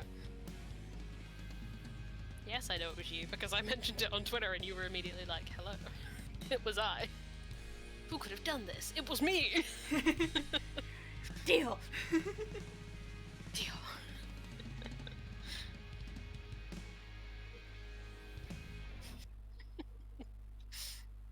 Yeah, it was. I was completely. I was just scrolling down my like massive. I was like, what playlists are even public? Because Kay tried to find one playlist on my Spotify weeks ago, and was like, you have so many fucking playlists. I was like, which ones are even public? I don't even know anymore. So I was scrolling down my public playlists, and I was like privating a bunch of them that were like just for me, really. I don't know why they were public.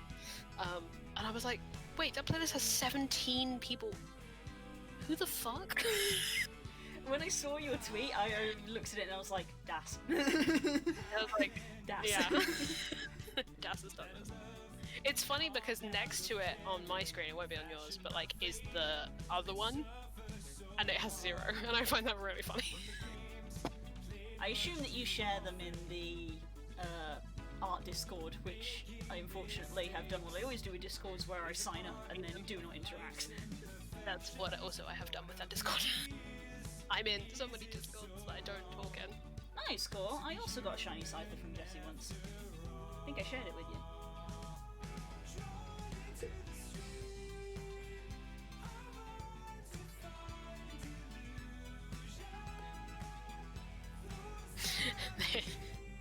Oh, it's true. Ah. Yeah, but you listen to the family one, and that one doesn't. Maybe it's just But then I too guess unsettling. it doesn't have the edgy name that Edmonds does. Edmonds has got the edgy name, so people probably see it and go, "Ooh, who is that?" That sweet, sweet urge. Yeah, it's just grandson lyrics.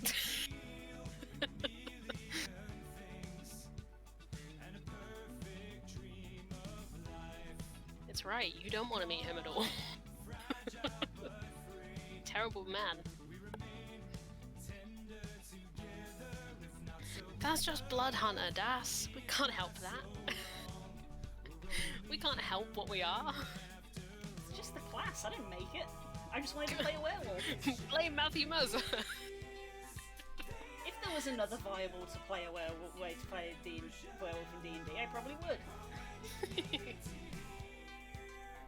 Or at least one that doesn't revolve around the current one in the player's handbook, which is like, yeah, you can become a werewolf, but you're evil now. It's like, oh. Because we literally had a conversation earlier today of, I don't like playing evil people, mainly because I'm not good at it. Yeah.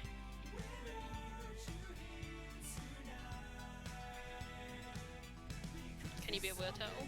Yeah. Literally, there's a bit in the Blood Hunter PDF that's like, these are the ones that are in the book, but you can do whatever you want.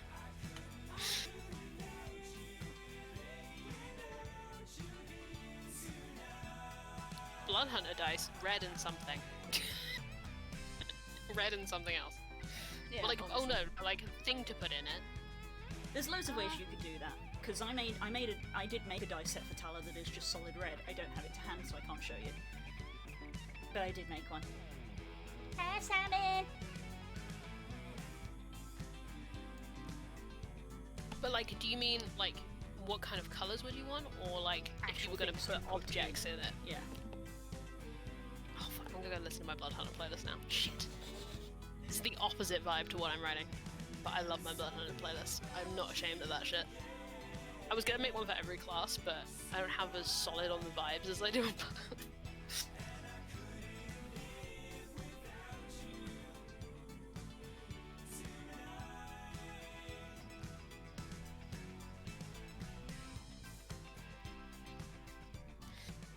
Objects.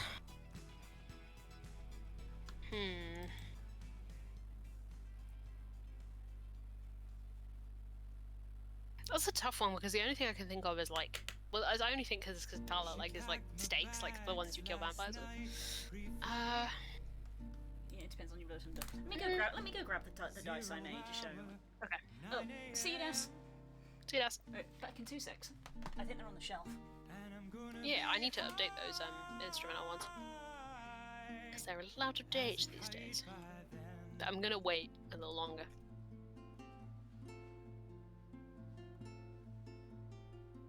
I miss the earth so much.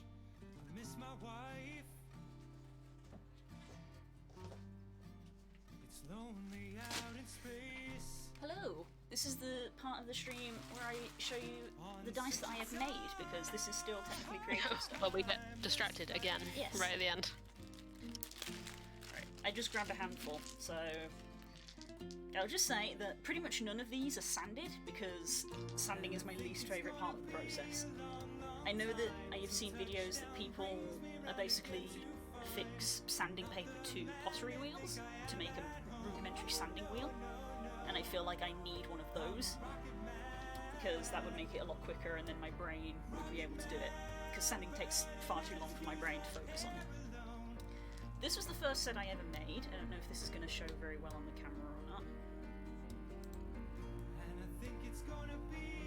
But obviously I made blue to start with.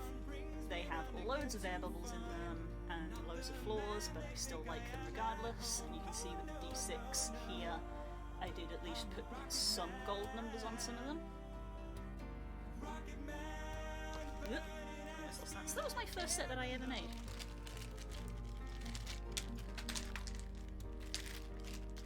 So here, Not on your life, bud. absolutely not.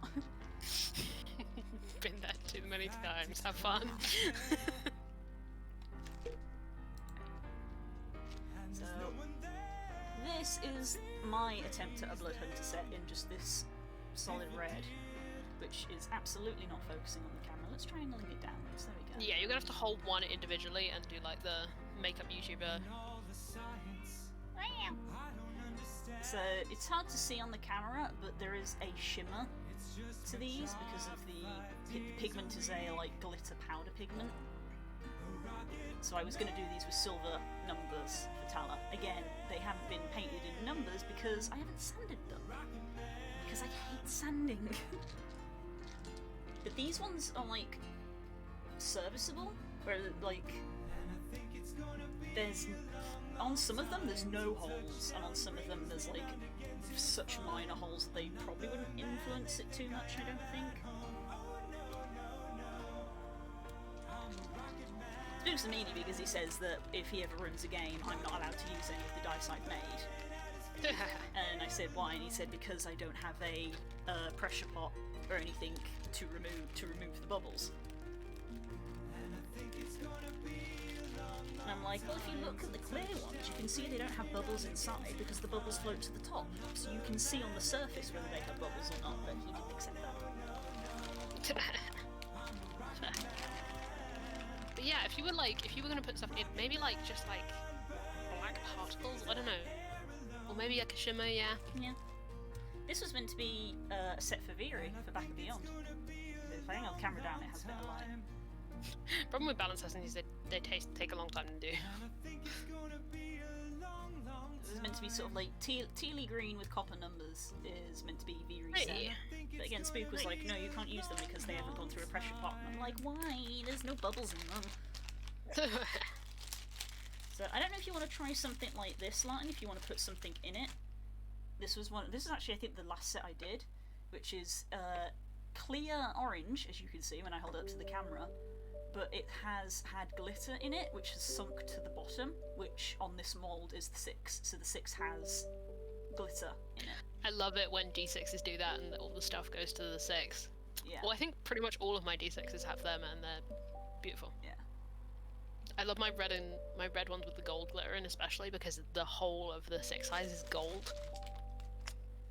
Yeah, so unintentionally it happened to every dice in this set because it was my first time using these glitter flakes, and I didn't know what they would do, and the answer is they all sank. I was hoping that some of them would float in the dice, but the advantage is that almost all of my molds have the high number on the bottom, so I have gold glitter on the 20, I have gold glitter on the 6. I think the only one it didn't do it for is the D100, even the D4 has glitter in the point. Yeah, D100 doesn't necessarily have like a bottom in the same way other dice do. Is it the D100 or is it the D? Yeah, the D10 is on the 0, the D8 is on the 8, the 20 is on the 20, 12 is on the 12, but the D100 is on 30 for some reason. It's just a random number, but yeah.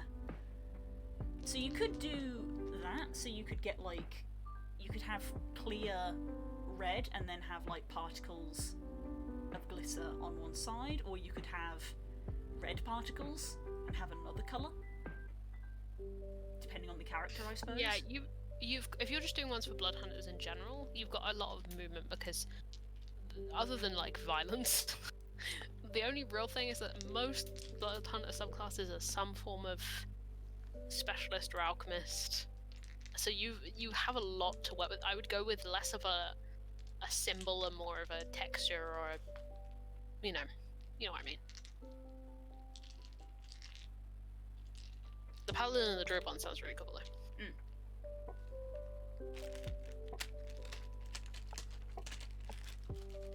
I love my friend, she has she also does makes dice and stuff, but she has one of the chunky D20s, and because it's so big she can actually put like big things in there, so she's like tried to make little tiny dioramas where she's like put grass in the bottom and then like filled it with a little bit of resin and then put like a leaf in there and filled it with a bit more resin.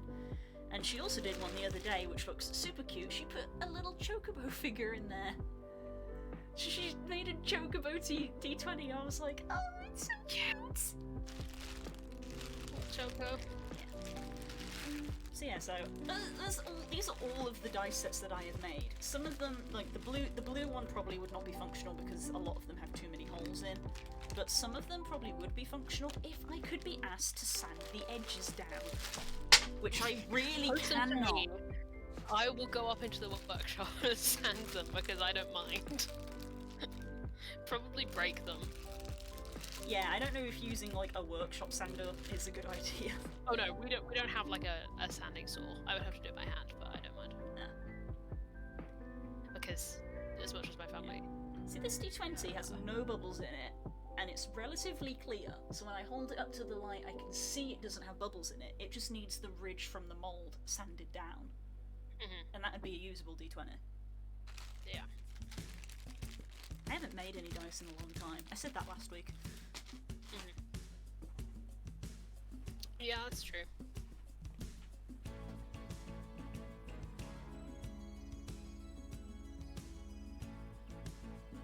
Nice.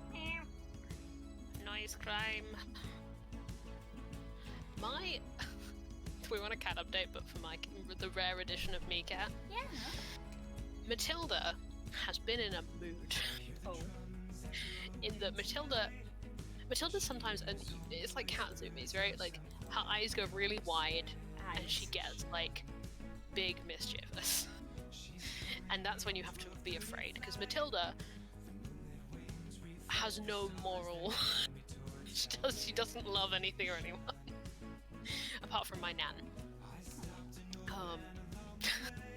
So she keeps doing this thing where, like, in the like dining room bit into the kitchen, she'll lie, and you can tell when she's in this kind of mood because she'll lie there and her tail will just flick. But she'll like lie like kind of on her back in the like main doorway. Like this is the busiest part of the house, and she'll like wait for people to try and walk past, and she'll just see if she can, without taking her back off the floor, just try and get your feet with one of her arms and legs. And she, like, every time I open the door and I see her there, we make like eye contact, and I'm like, look, you know, I'm really nervous of you as a cat. Please don't destroy it. I don't wear shoes, unlike the rest of my family. Please don't attack my feet. And it's like a whole standoff. It's like a 5-minute exchange. We have a kitty I have not seen. It's not my cat, it's my nan's cat. Her name is Matilda. We've had her a very long time. But she has been the same forever. In a weird way. I don't know if I have a photo of her because she is aware of when the camera is pointed at her, and she hates it. She also hates me She doesn't like in general she doesn't unless like she that wants room something. either, does she? She doesn't come in the room. This room. I told this story. She's not allowed in this room because this originally was part of my dad's room. It's been separated. So that I can have it. But Matilda doesn't like anyone apart from my nan, but she hates my dad. Just hates him. they just don't get on. My dad's not a cat person. And so Matilda worked out that this was my dad's room and decided to use it as a litter tray. Oh no. She's an outdoor cat, but she just would come in here to pee and poop under Yeah. my dad's bed. Asserting dominance. Yes. And my dad happy about this. And basically, she has learned not to come. We cannot let her in here because she will do it every single time. So it is a war to keep her out of this room. So no. And also, if she does come in, I am too nervous to pick her up to show her. Oh.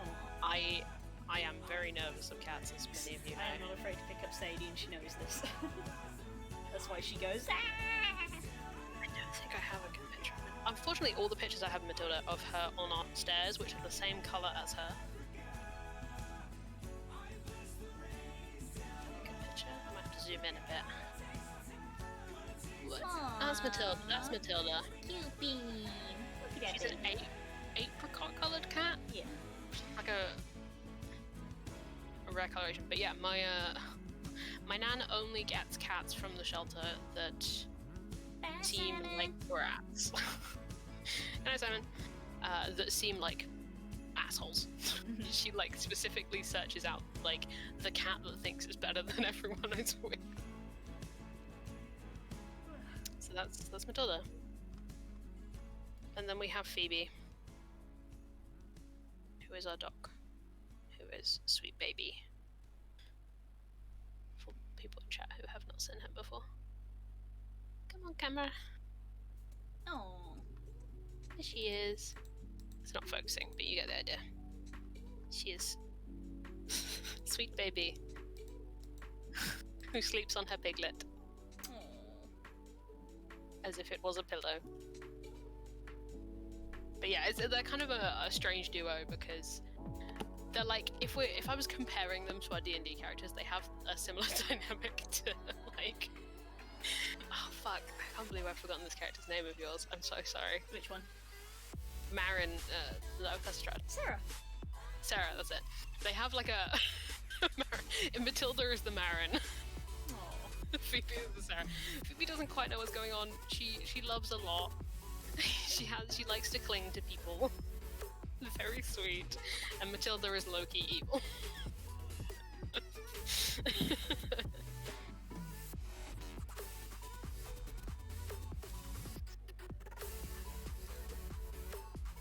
Unlike the BDG calculate your pet's HP, Matilda is a rogue.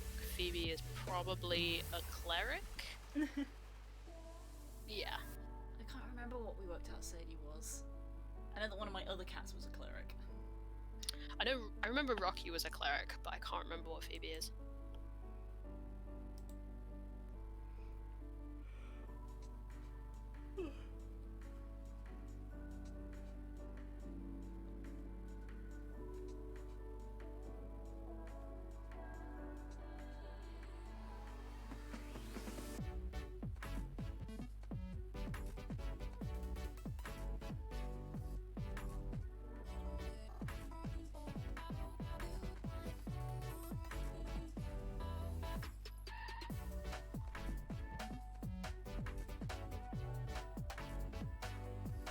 If you Google, so I was seeing if someone had written out what he says the criteria for each class are, but it's all people being like, why no bard?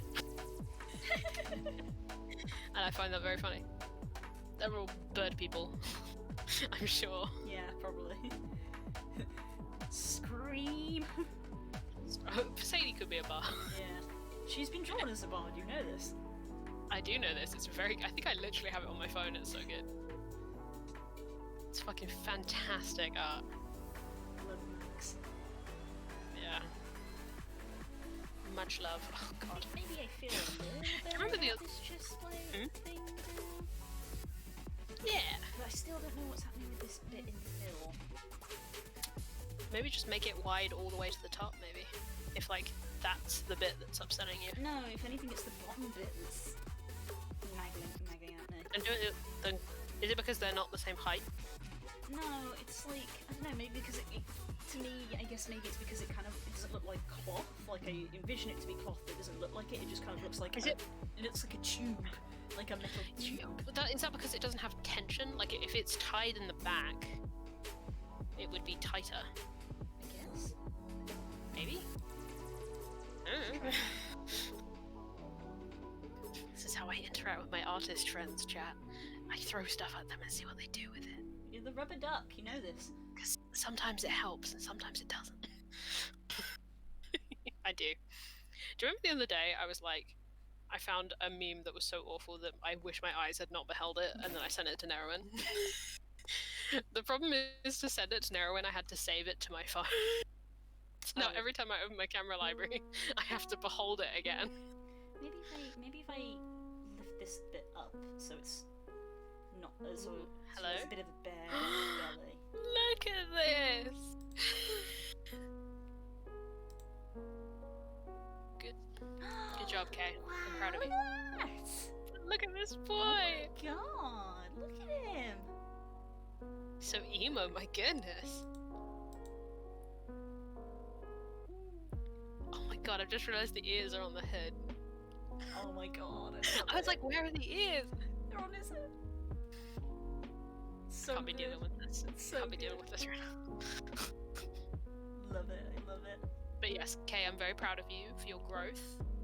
You've come a long way from pulling me out of boss rooms that I'm trying to heal.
See, that's a legitimate use of rescue, especially if they don't know the mechanics. Honestly, like, the best uses of rescue that I've had are person does not know the mechanics. Get over here really quickly, or you're gonna die. I had that a lot in like oh fuck, what's the one? the one where you have to stand on the plate, otherwise you get doom. I know the one. I can't think Is of it it. Quan? I We think did it's it the Quan. other day. Might be I Quan. think it, yeah.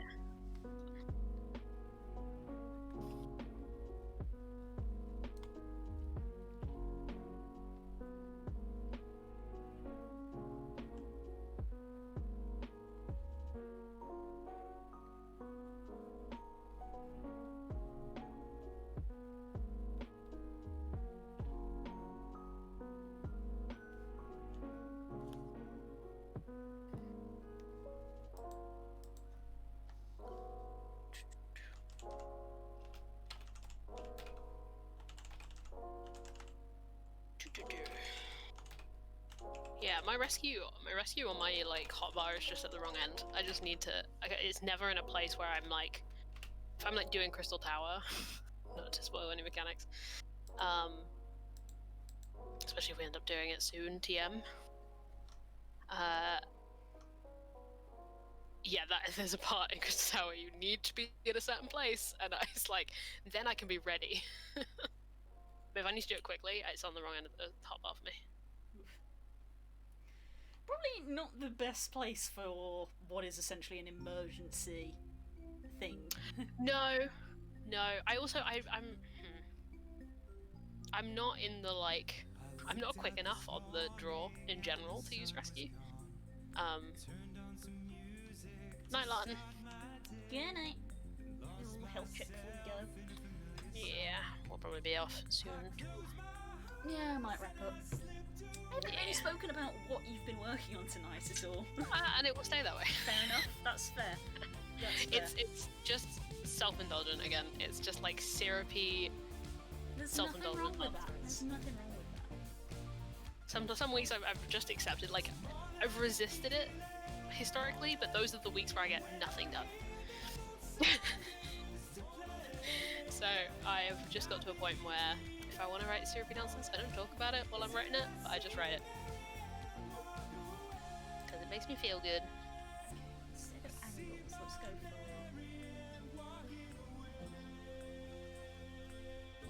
the feather shapes, since that's the theme with Yeah, Ix, is the yeah. feather shapes. Because she's a kobold, but she may be slightly turning into a bird. It's a long story. It is a long story. She is a barbarian. She's a totem of the eagle. Yeah.